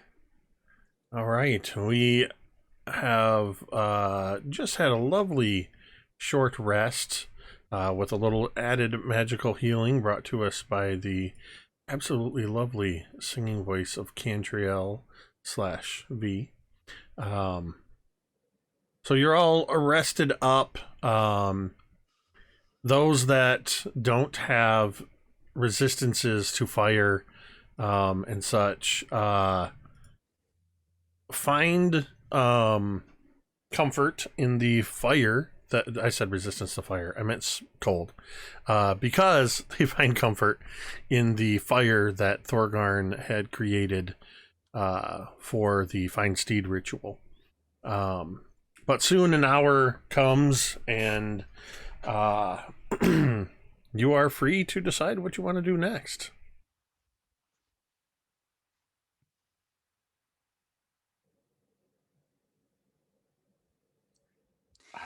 I guess we're ready. Yeah, so I guess Drown will say, are we ready to return to the fortress?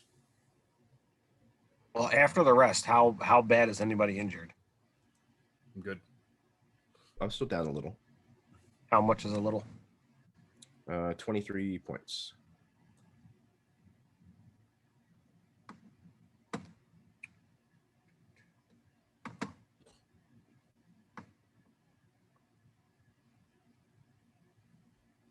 Where is those buildings? Rolo unfurls and scampers back over to Cantriel. I ride on you again? Yes, of course. Come right on up and Through a combination of climbing and flying, she scurries up and drapes herself around Cantriel again like a little fur stole, but scaly. oh dear God, I love it far too much. Well, I give you back 20 there, Talmud. Excellent, thank you. Hope to put in what I got. There we go.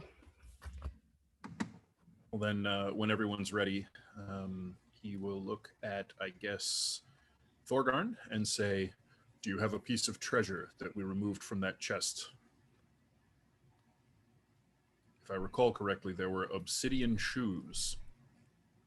Oh yes, those are. Well, whoever's got them, I'll hold them out. Right.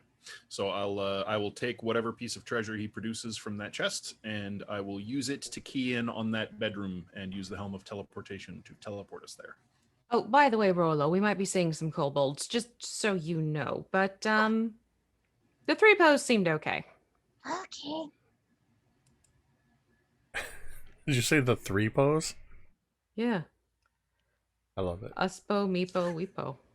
Or I think that's the first time anybody's referred to them as the 3 pose, though. That was perfect. We had That's Meepo adorable. and Treepo and Weepo and Upo and Uspo, and they're now collectively known as the 3 pose. Well, there are 3 of them, and they're all Poe. Yep.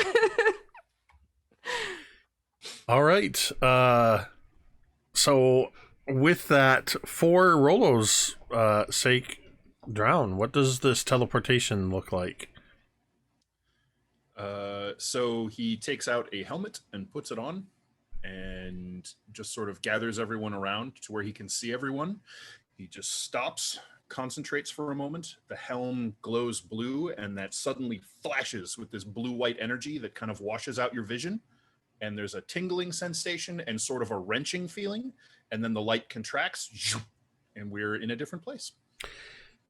Comparatively, it is much warmer as you are back inside this sort of large Durgar bedchamber. The room that you find yourself in, once again, is a 30-foot by 30-foot chamber that has a large stone bed in it, and there are some braziers glowing with hot clothes in here. There's plenty of furs sitting up on the bed. There's still that one door on the left wall, the west wall, that was some sort of closet that the If I recall, nobody was able to successfully get into there. But as you all appear standing in this chamber, something is different. It's still the same room, but you feel the ground is a little uneven under your feet. You also notice that there's something different about the walls and the furnishings in this room, as there is some sort of dark green and brown vines that are twisting their ways across the floor in places looking like they've actually broken through the stone of the floor. They are climbing like ivy along the walls and the ceiling. And looking around, you can even see that one of the doors to this room has been pulled apart off of its hinge from these vines that appear to be growing everywhere. What would you like to do? These vines weren't here before. That is No. correct. Much in the way of plant life in this place. Sounds like druid magic to me. Mm-hmm. Let us see if we can find the kobolds. We'll head back toward the Queen's banquet chamber. You head out of these doors, one of which is ripped open, down into the map chamber, which has that large replica of 10 towns painted with the mechanical Chardelin dragon that was showed you what the flight path was. Cantriel, as you're walking through this room, you, and I would say anybody actually looking at it, could notice that one, there's vines growing up and across the table, but in the track, just past Dugan's hole, the metal pole that was holding up the Chardelin dragon has been broken, and the little figurine of the dragon lies next to where the lake is, matching where you felled the dragon. Can we pick up the little mechanical, thing off the table?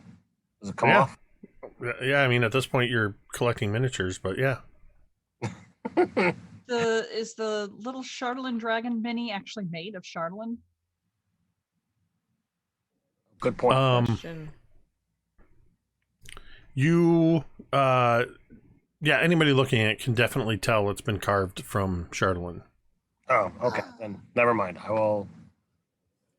My thought pattern was, give it to a kid in town. Oh no! Put it I down. can develop Put- some dark context. So I will put not the pick it up. dragon No, So I there's no- won't even. I there's won't no- even pick it up. There's no corn in Icewind Dale, so I guess it's Children of the Snow that we're going to be coming back This to. that was a very Nice. Griffith thing of you to think. I'm here for it. I love it.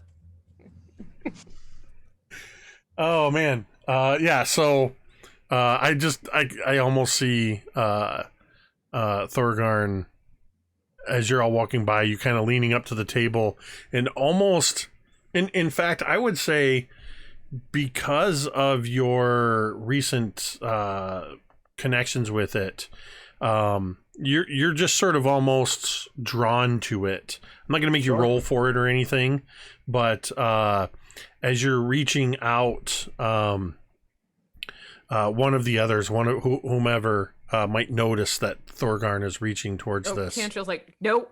Yeah, you kind of smacked, and you just kind of realize, oh wait, no.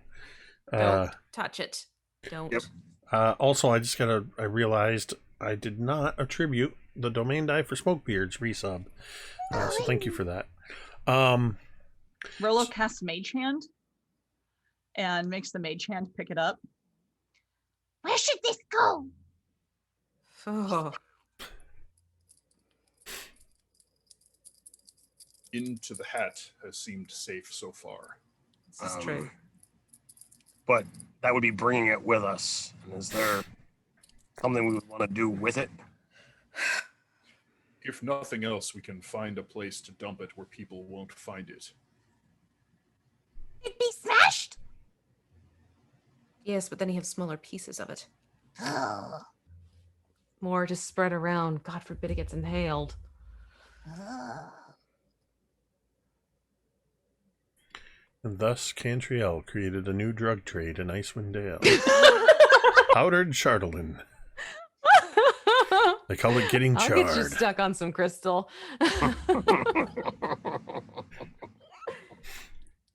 Oh wait, Right in the I have it here owlbear! too. As I said that, just for my, I got this thinking of you, Dan. My new coffee mug. I like my puns intentional.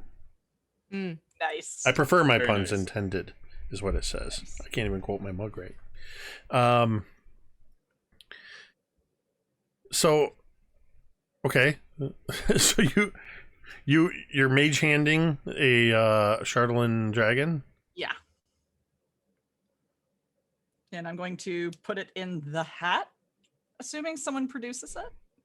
Yeah, Thorgarn's wearing a very, very wizard type hat. That was Oh, that is a great hat! it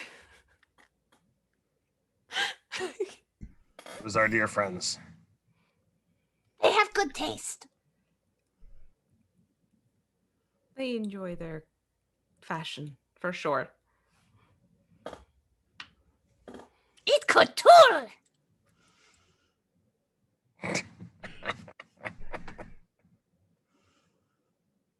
Rollo Benter Sadie's, Rollo no.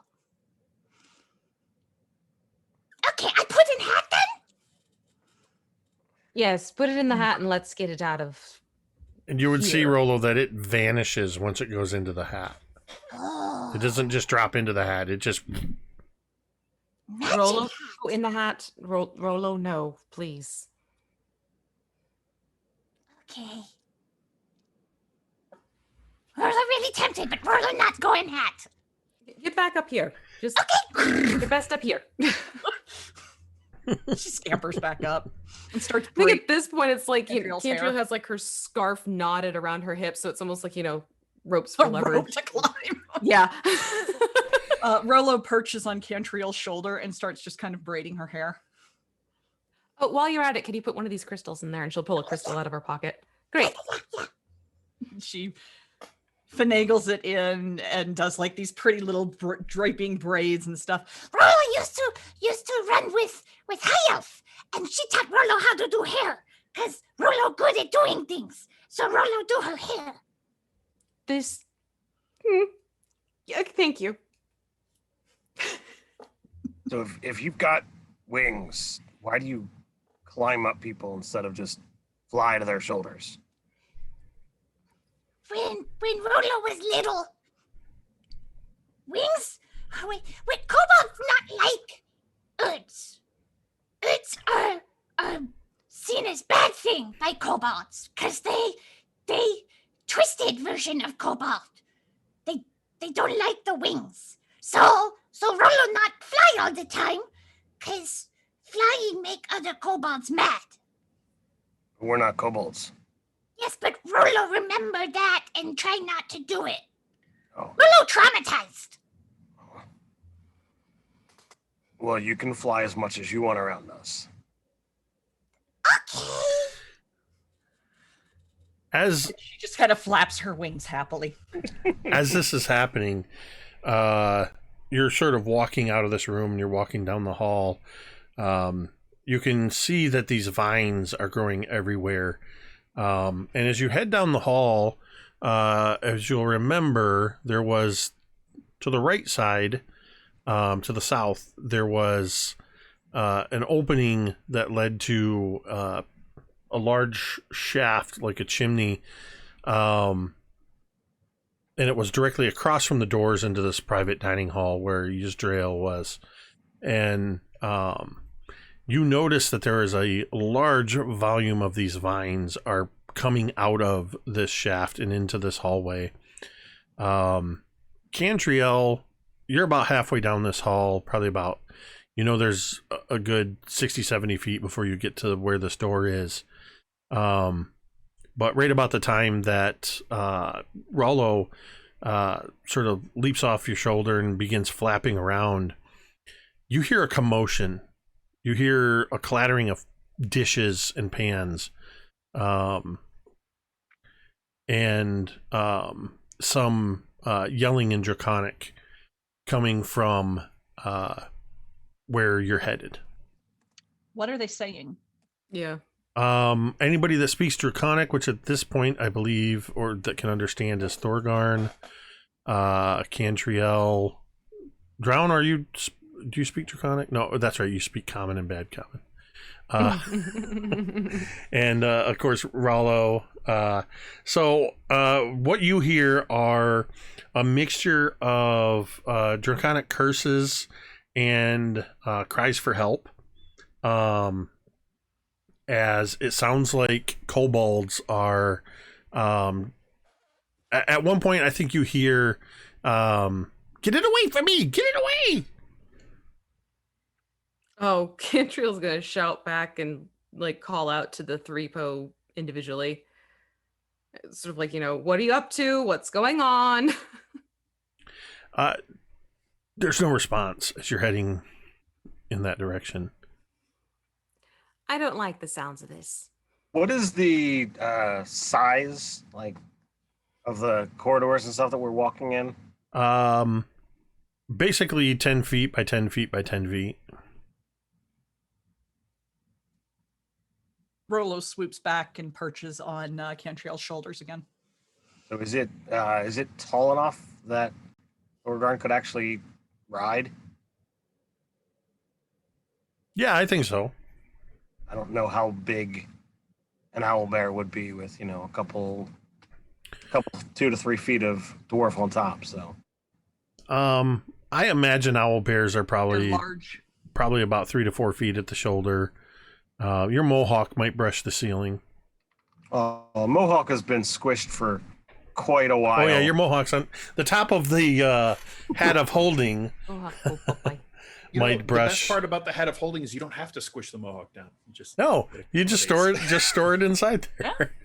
Well, I imagine that when we got the cold winter gear, that there was a hat that went with it. I just assumed you cut a hole in it for your mohawk. Nice. Well, he did now.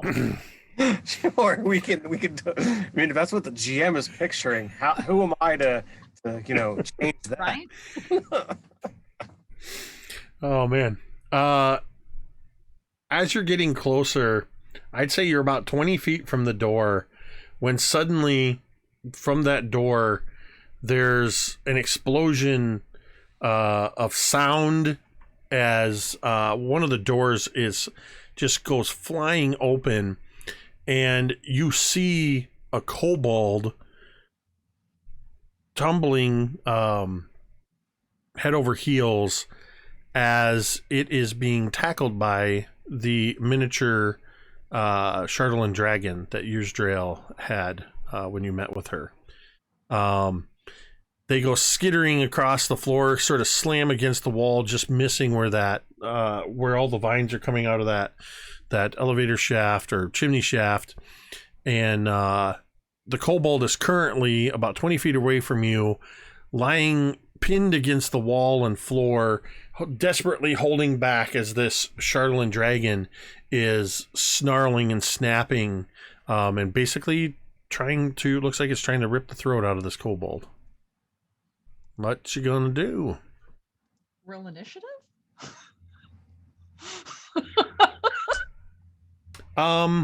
Yeah, sure. I mean, we can roll initiative if you want. Otherwise, I'll just go ahead and cast. I mean, that's fine too. Mm-hmm.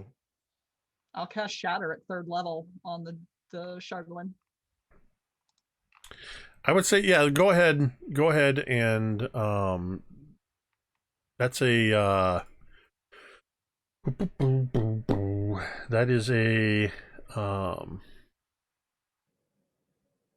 con save, yeah? Yes, yeah. DC 18. All right. Let's see what. I'll use my Icewind Dale here. Is it also a construct? It is, so it has disadvantage on this.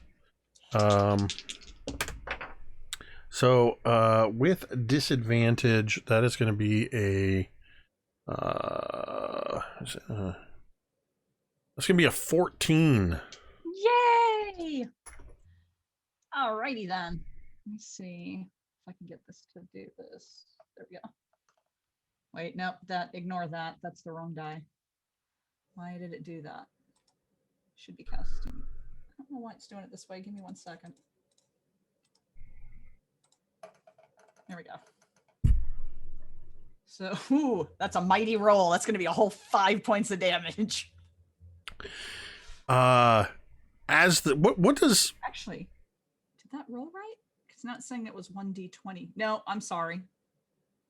That didn't add it right. I don't know what this is doing. I'm having issues. 23. What does it look like when you cast this spell? What does Rollo's Shatter spell look like? And as part of that description, describe how you destroy this miniature construct. Hey!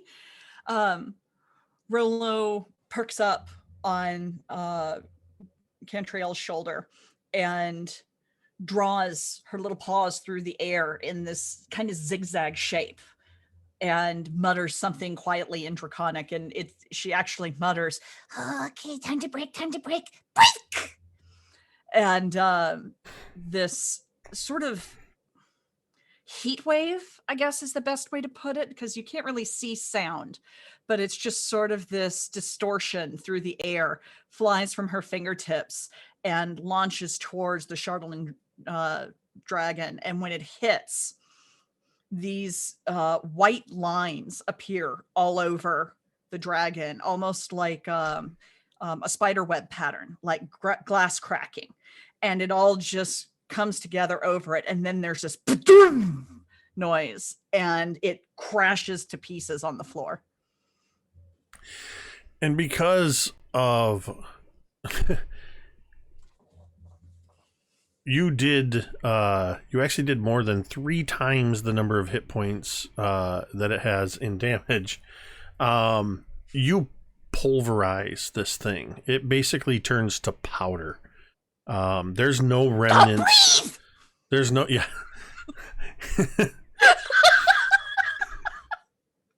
The poor kobold lying on the ground just sits there for a moment and just goes as there's this metal and Chardalyn powder all over it. I would like to prestidigitate the powder to make it clean. Excellent.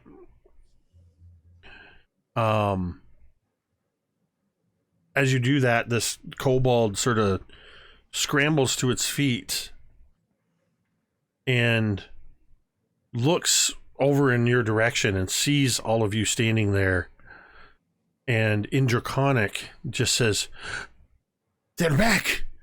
Rollo, are you flying still? No, I'm perched on Cantriel's shoulder. Oh, that's right. You had flittered back down. Mm-hmm. Let me see here. Nope.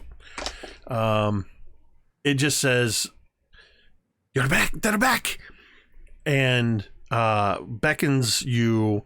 You can see that this kobold has some slashes across the front of its chest. It is not one of the 3 bows.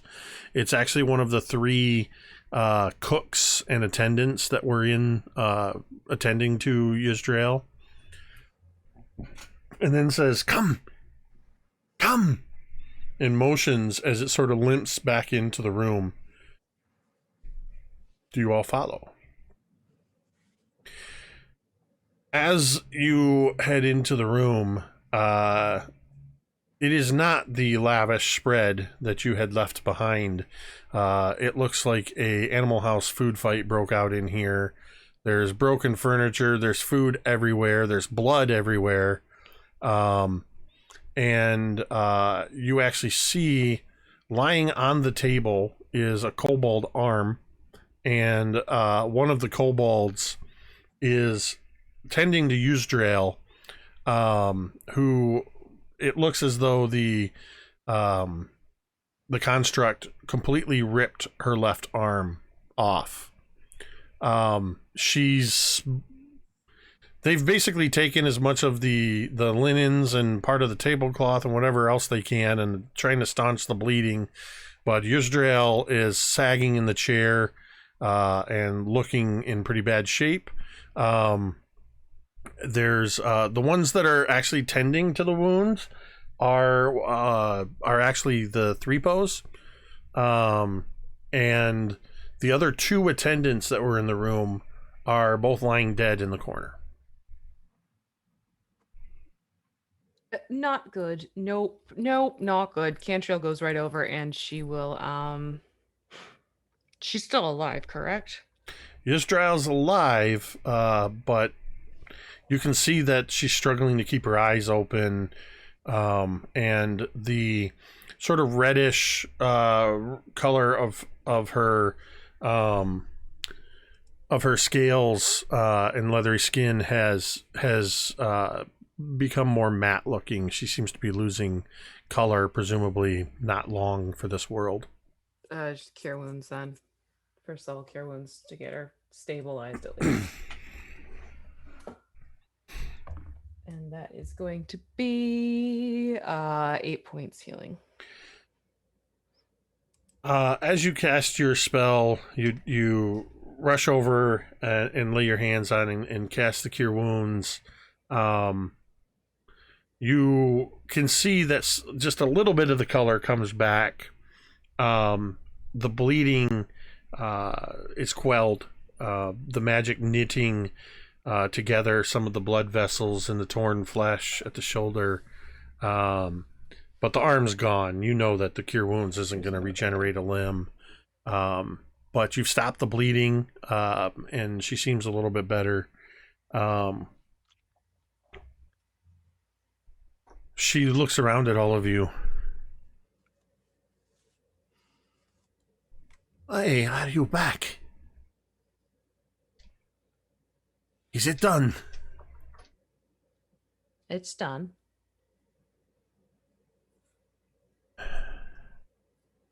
When? You've been gone for a few hours now. So it can't have been long. Perhaps an hour, not quite 2 ago. She looks around. It's her. She has become angry. She knows what you have done. It was then that the little dragon, it went berserk. Those two are dead before we knew what was happening. If not for these other 4, and for you, I might be dead. Much longer, and we all would have been dead. I don't know what she is up to, but she's tearing this place apart. And you see that the vines are permeating the walls. They seem to be actually coming out of the walls in places within this room. And you actually feel, all of you can feel a tremor. You feel the earth shake just a little bit, and you hear stone cracking. And you're pretty sure that you are seeing some of the vines actually growing longer and creeping across the walls and the ceiling.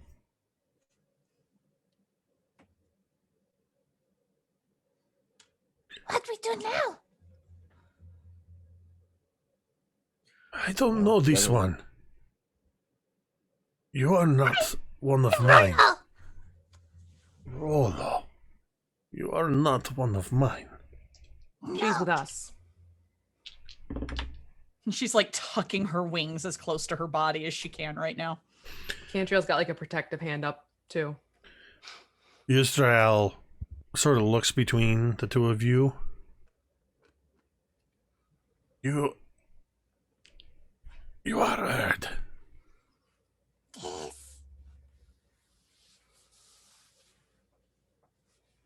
He's also the one that took out the little dragon before it murdered this one. I'll point towards whichever kobold is, torn up that was getting attacked. And she kind of cowers back into Cantriel's neck. You have nothing to fear, little one, from me. I am not like other kobolds. And then she looks to you, Cantriel, and the rest of you. May this little one bring you luck. Rolo, try. If not luck, big boom. We are going to leave this place. Any hope that we had of seeing her relieved of this place and being able to keep it, I think he's gone. We will Still find intend another to deal place. with her. If you can, good luck. But I will not be here. The kobolds that went below with her, they are not kobold anymore. They are something else. They are hers. We will go. Find our place somewhere else here. Who is her?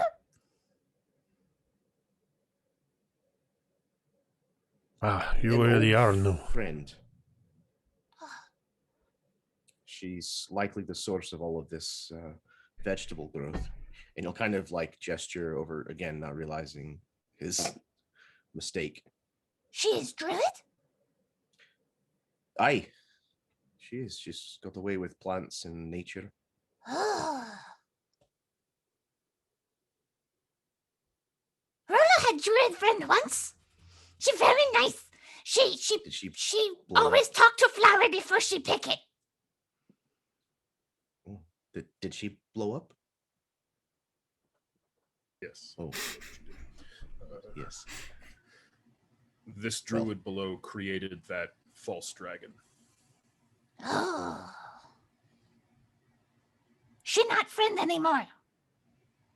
Well, we're hoping that we can change her back, but whether we're going to fight and possibly kill her or try to capture her so that we can break whatever hold this Shardalin stuff has on her, we're going to have to confront her. She does So need to be don't blow her stopped. up. Correct. Okay. We are going to attempt to try to capture her. Okay. Rolo can do attempt to capture. Excellent.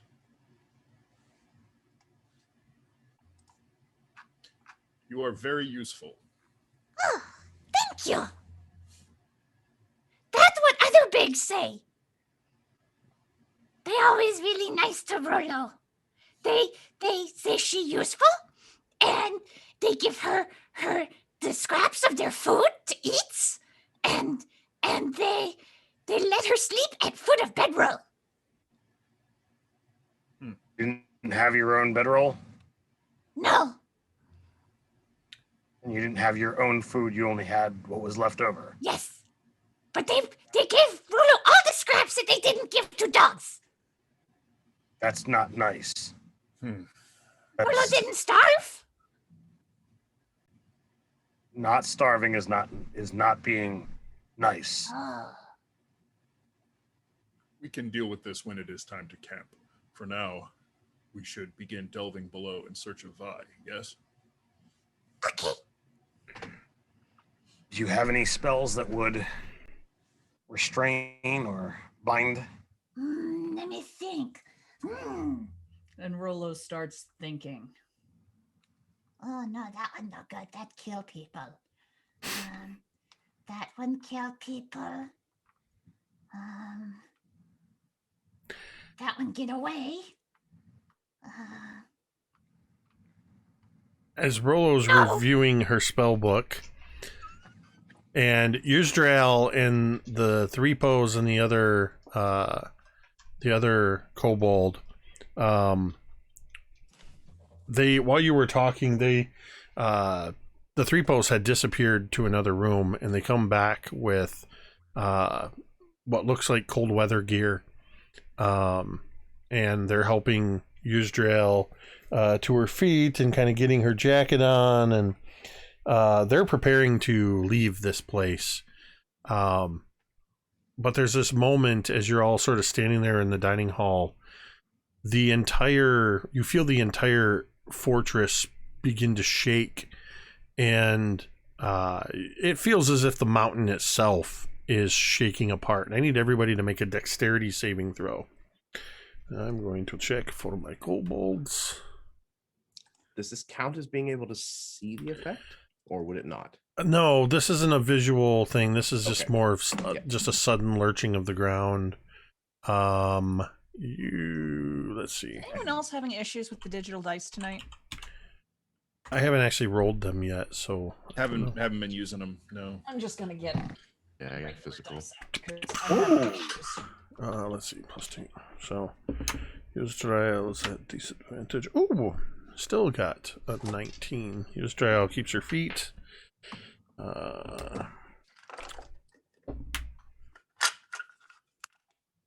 Yupo falls right on their buttocks.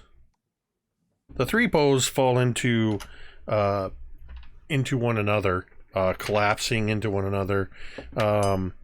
As they do, the other one reaches out and grabs hold of Yuzdrael, who seems to just stand there and just ride out the shaking. How did everybody do on your dexterity saving throws? 5. 17. All right. I got 21. 17. 22 for Thorgarn, 14 for Herna. All right. And Rolo? 17. Uh, I stay Dra- on her shoulder. Drown, as everybody seems to be able to sort of grab hold of something, you inadvertently grab hold of a section of the table that's already been cracked apart. And your extra weight in your size, as you go to grab hold of it to stabilize yourself, it just breaks under your weight and you fall prone to the ground. Dust is raining down. Pieces of stone and ice are raining down as this entire thing shakes for a good 30 seconds. Rolo Yuzdrael flies down and bounds over to where Drown is and holds out a hand and tries to help him up. Drown will take her little claw in his massive paw and let her sort of haul on his arm as he pushes himself up. Yuzdrael says, "They're getting worse. Ever since these vines, they began to grow through. I think she is trying to tear the mountain apart." Oh, she is very powerful. We should go. Should Yes. waste no time. As a reminder, in the room back towards the entrance that you had found the three pos in, there was a metal cage, and you were told that there is also one just down the hall and to the south as well, that there are elevators that automatically run up and down on a regular cycle through this place. And you also know that there is the giant chimney shaft across the hall that has several vines growing out of it as well.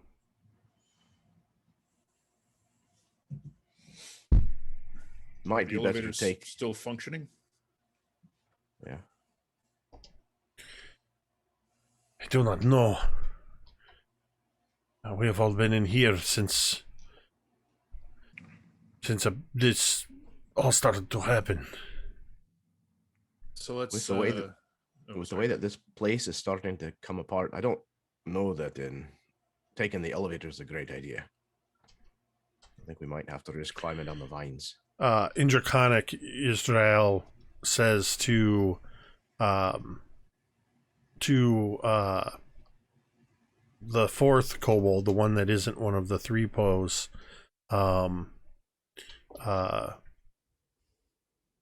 she just says, "Go. Check." And he gives a slight bow and just says, "I'll be right back," in Draconic, and darts out, scrambling over the debris, and disappears down the hallway. And after a few moments, he comes back and he just looks in and shakes his head. In Draconic, he says, "The vines, they are crawling up through the shafts. The one elevator to the west sounds like it is trying to still move, but the vines are all in the shaft and are preventing them from moving up and down. They might have gotten up into the mechanisms on the top level." Probably best to simply climb down the vines in one of the shafts where the elevators have stopped working entirely. Let Rolo and I go first, then. Rolo can fly down. Rolo can fly. I can catch anyone who might fall. Oh, Rolo can also cast spell to make people fall slow. Exactly. You ready? Sounds like a 1, 2, 3 jump to me. Well, you know that the smaller elevator shafts were only about 10 feet square, which means they'll have even less space in them with the vines. Mm-hmm. The shaft across the hall is, let me double check with the scale. Yeah, that's right. The shaft across the hall is actually 20 feet by 30 feet. And there are a lot of vines growing up through it, but there's still sort of a central space that is open. So you can choose to go down the tighter shafts to the west and east, or the larger shaft across the hall. Either way, Yuzdrael and her 4 kobold companions are all bundled up and are already beginning to move down the hall. I'm voting for the larger one. As might be a tight fit, if at all possible, for Erna. Can Erna climb? He's got claws. Okay.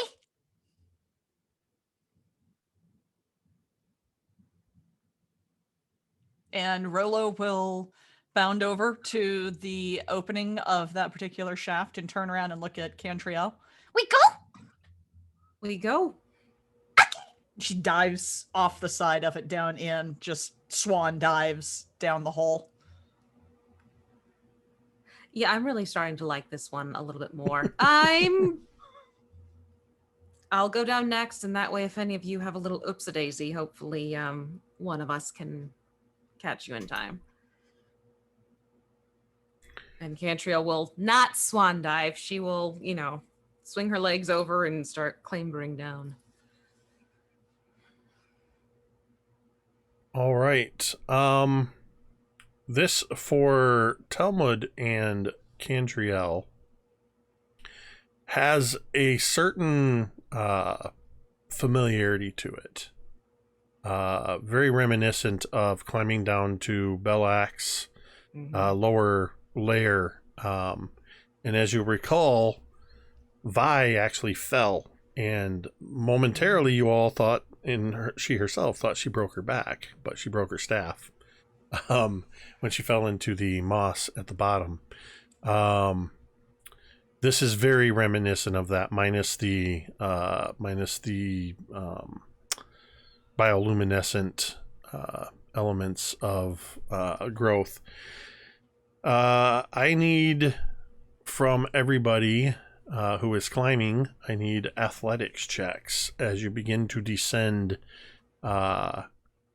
this very deep shaft. 18. Okay.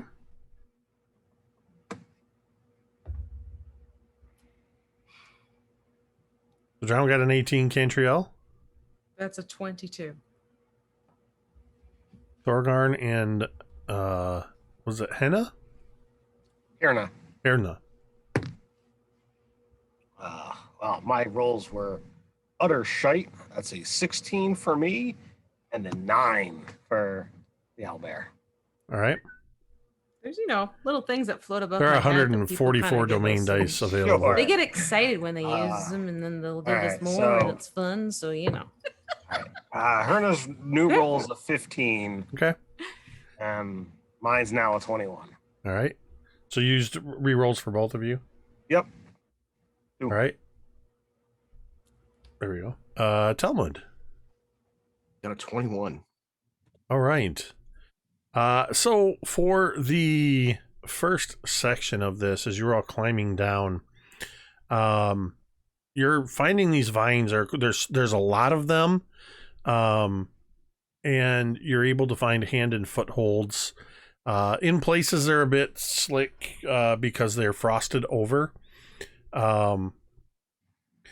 And I just picture this cinematic shot as you all begin to descend, and then here comes Rollo sort of flying, and we're looking straight down. How far down are you going, Rollo? All the way? Rollo is going to fly down until Cantriel is just at the limit of her dark vision. And then she'll kind of wait. And when she sees Cantriel kind of slip on a piece of ice, she's going to fly up and start prestidigitating the spots of ice to melt them so that the people don't slip on them. Okay. So how far is your dark vision? 60 feet, yeah? 60. So you fly down quite a ways, and you get a glimpse that this shaft opens up into a large chamber below, and you can see that there's actually a bunch of snow down at the bottom. Far up, the shaft continues a long ways up as well. Mm-hmm. But you see a bunch of snow down at the bottom, and you see many fragments of metal and chatelaine, as well as markings on the floor. Go ahead and give me I'll say a nature check, or you could do an investigation if you wish.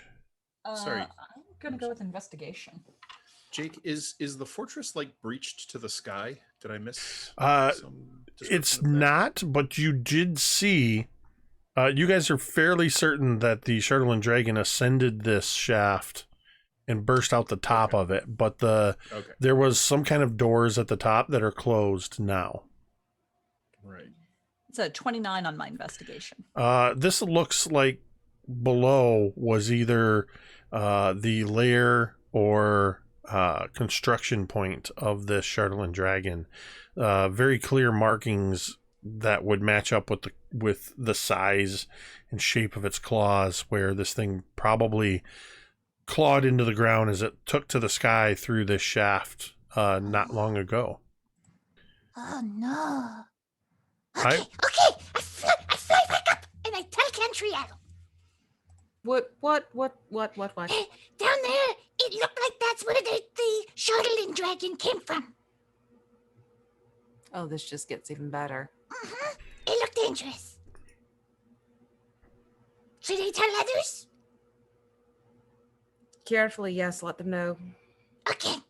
You okay? I'm okay. Okay. And she flies up and tells everybody individually what they're climbing down into. And as she goes, she's melting ice.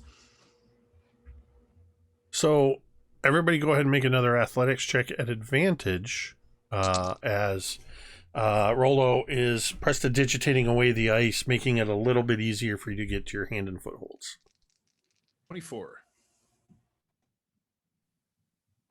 23. Excellent. 25. Okay. Thorgarn and Herna. 18 for me, 15 for Herna. All right. Herna, it's quite a sight seeing this owl bear climbing, backwards down this. I mean, if you've ever seen a bear, bears can climb really well. But if you've ever watched a bear climb down a tree, they seem very much less sure of themselves, constantly looking back. And that's what Herna's doing, a lot of this. And you kind of hear this every time it's quickly moving its head around, that sort of mechanical sound. But Herna is succeeding quite nicely. You all get down to a point where you can see that if it wasn't for the vines that are rising up from down below, you would have about a 15-foot drop to the floor. But you can all now see, just as Rollo described, it appears to open into a much larger area. You don't see any walls, but you can see just this large floor space with snow and all of these claw marks and even fragments of Chardolin. How would you like to proceed? The vines, are they all like growing in one direction? Like they're all coming from the same place? They all seem to be coming from the floors and walls. The floor below, you can see where there's areas where it's all covered in this as well. And they've climbed up the walls and reached up through this shaft. They're all climbing upward, and even in places, I would say you could see that they're digging into the shaft itself. Okay, so there's not like runners that we could like trace or follow. Not from here. You'd have to get further down to see where all they're exactly coming from. Okay. Well, do we investigate here or we press on? Is there something we're looking for here? Not unless Vi's here. We're just searching for Vi, so we should press deeper. Yes. All right. Everybody in this chimney shaft needs to make me. Here we go. Needs to make me a stealth check.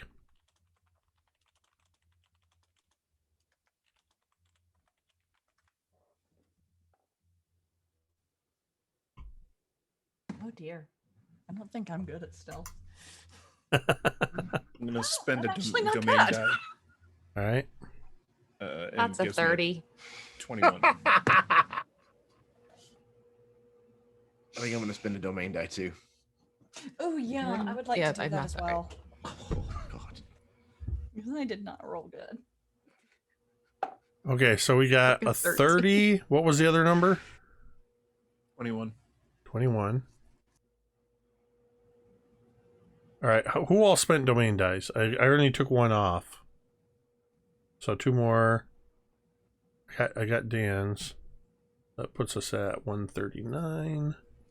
I don't know why you guys bother. You know that Thorgarn makes tons of noise, and now I've got an even less proficient mechanical animal with me. We don't pass stealth checks. I miraculously have a 16, and Herna has a 9. Okay, so we got a 16, a 9, a 21. What did 30. a 30. What'd Cantriel and Rolo get? Crit with a Oh, 27. wait. Cantriel got the 30. Sorry. Yeah. And you got a what? I crit with a 27. Okay. So 2 of you succeeded.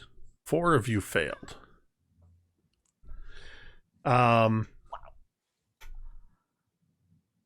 As... Oh, okay. Yeah, I think the best way to do this is this. Oh, So dear. 1, 2, 3. You're all dead. 2, 3, 4, 5. There's 6 total of you.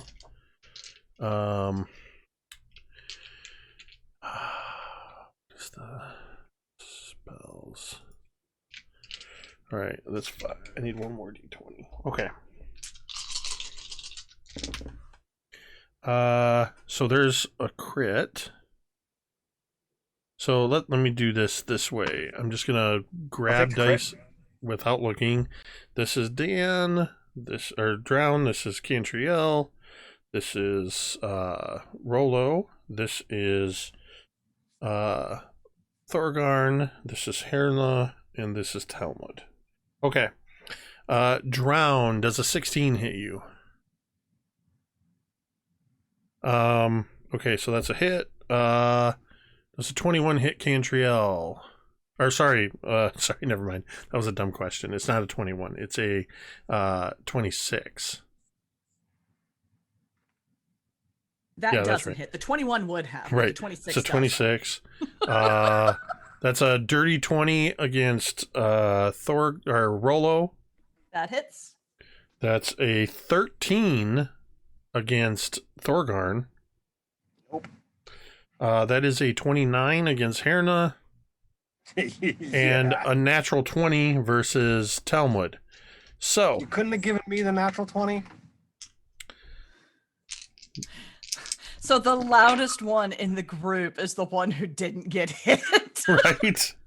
Actually, 9, I got a 10, 7 11. total on my Oh, okay. on my stealth. So Okay. yeah, that was definitely me. So everybody is going to take 12 bludgeoning damage, except for Talmud, who's going to take 24 bludgeoning damage, as large sections of vine peel away from the chimney shaft, slam into you and wrap around you.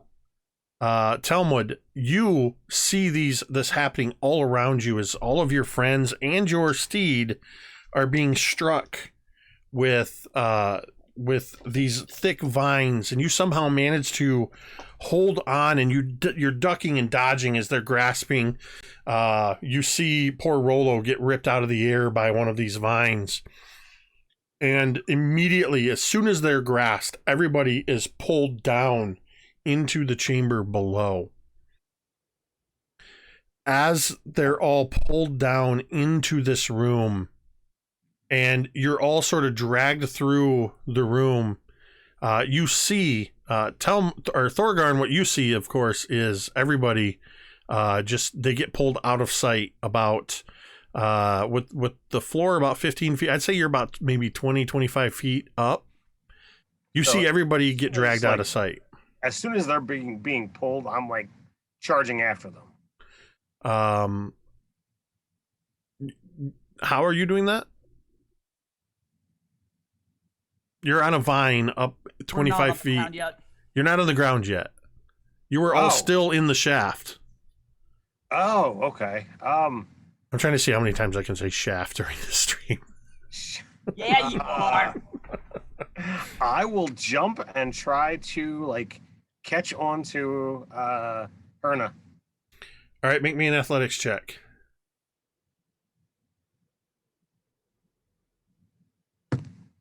That's 23. You are able to do so. You leap off of the wall, spin away, and you grab hold of the vine that has wrapped itself around Herna. You sort of have one arm up on Herna, one arm around the vine, and you're being pulled along with. As you are all dragged down into this room, what you see is a massive chamber that is more than 100 feet wide from east to west, and probably about 70 feet across, nearly 100 feet from where this chimney shaft is, all the way to the northern edge. In the center of the room, there is a large Durgar forge, which most of you, well, 3 of you have seen similar forges in Kundrakar. It spills out into a large forge area on the floor that extends for about 50 or 60 feet. And most of the illumination in this room comes from that forge. You see a massive, almost 20 foot by 20 foot metal platform raised up off the ground that looks like some kind of a just large scale workbench. It's clear this is where Belak the Malevolent was constructed. There's fragments of Chardolin everywhere. As you're pulled into this chamber, you notice, of course, again, that these vines are growing everywhere. But down here, the vines curl and wrap around everything, and they appear down here to have blossomed in places with crystalline flowers made of Chardolin.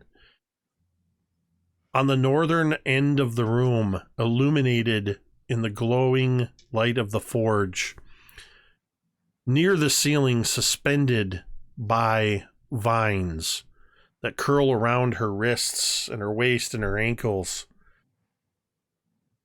is Vi.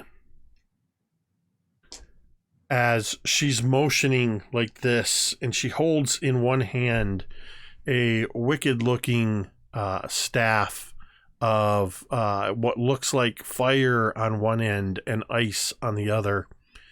It is not her old quarterstaff that she had when you knew her. She looks nothing like the wild-looking woman whose visage you saw in the Lonely Wood. That was a projection, an illusion, and clearly meant to deceive you. As this woman, she's still the mid-40s woman that you knew, human, but you can see the Chardolin has corrupted her. You see the black veins running across her skin, up and down her arms, and she has this cape that seems to flow out from her shoulders that looks as if these Chardolin-infused vines are growing right out of her shoulders, draping down behind her. And she looks at all of you and says, "It is finally time for us to meet again and join forces. Wittingly or unwittingly, you are going to help me defeat Oriel the Frostmaiden." She makes a gesture, and you feel the entire mountain that you are in begin to shake. You see sections of wall begin to crack and break. You see the forge begin to spill and spew molten metal and rock forth. And you watch as this large trough in the middle that was filled with this molten metal sort of begins to spill towards the center.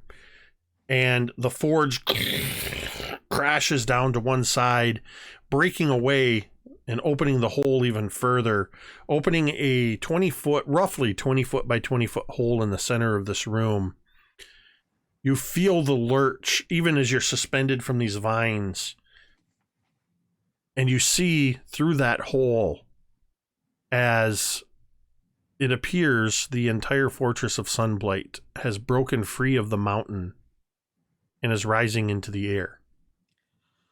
You can see the mountain below you and the snows far below, and gauged on the movement you're seeing, the fortress is moving to the north.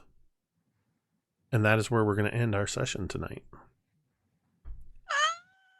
Ah! Well, all right then. I think I speak for everybody when I say ah! I don't know. She says, want to take out the Frost Maiden. Yeah. About that, we'll deal with the crazy druid witch later.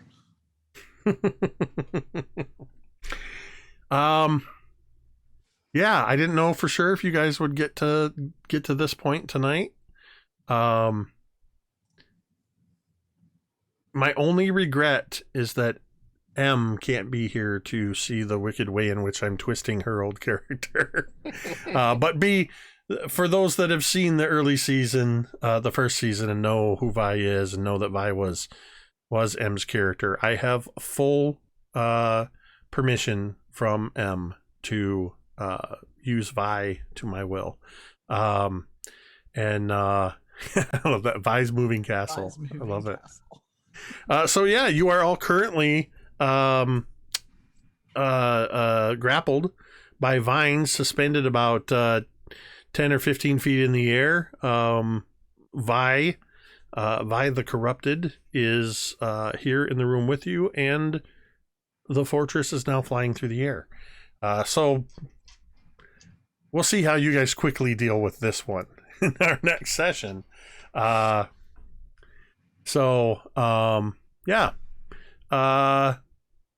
This was a lot of fun, as always. It's been a couple weeks since I've run something, and I think it was a much needed break, and I'm so glad to have the Dawnbringers back with our special guest, Goblin Kitty, joining us for the summer as Rolo, who is just growing more and more adorable. And we have not one but two owlbear companions in the party as well. This is incredible. I totally forgot, because I keep doing this. I'm going to roll a d20. Oh my gosh. Okay. So as a sort of mid-credit scene on this episode, as the castle's flying, and you're all suspended, the only one not grappled, of course, is Thorgarn. Thorgarn is ungrappled but holding on. The camera pans back away from all of this and back up into the shaft of this chimney, which part of the floor has broken away beneath, and we see moving ground underneath there as well. But we also see 15 feet up, clinging to one of the vines, captured and currently undetected, Baron. I rolled a natural 1 in my attempt to hit him with one of the vines, because I totally forgot he was with you guys. So you do have an ally who was not captured. So next week, we will return for episode 23. I'll come up with a clever title between now and then. Just a huge thank you, as always, to everybody who tuned in. We thank you, whether you are actively watching with us, or you are lurking silently in the background. Either way, we appreciate you. Special thank you and shout out to those who donated bits or subscriptions, keeping us up over. We're still up over 100, as the new sub goal, I still haven't figured out how to get it to work on screen, is by the end of June trying to get to 150 subs. So we'll see if we can get there. But if not, if you can't or don't want to sub, that's cool. Be sure to hit that follow icon.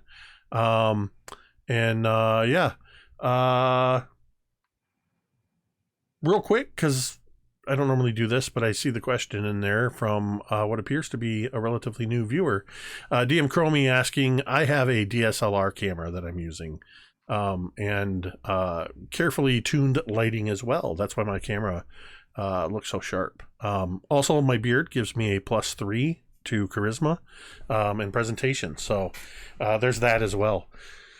So again, thank you everybody. Shout out, everybody give a shout out, spam the chat with emotes for our moderator RQ Stefan, who is always on top of it with those clips.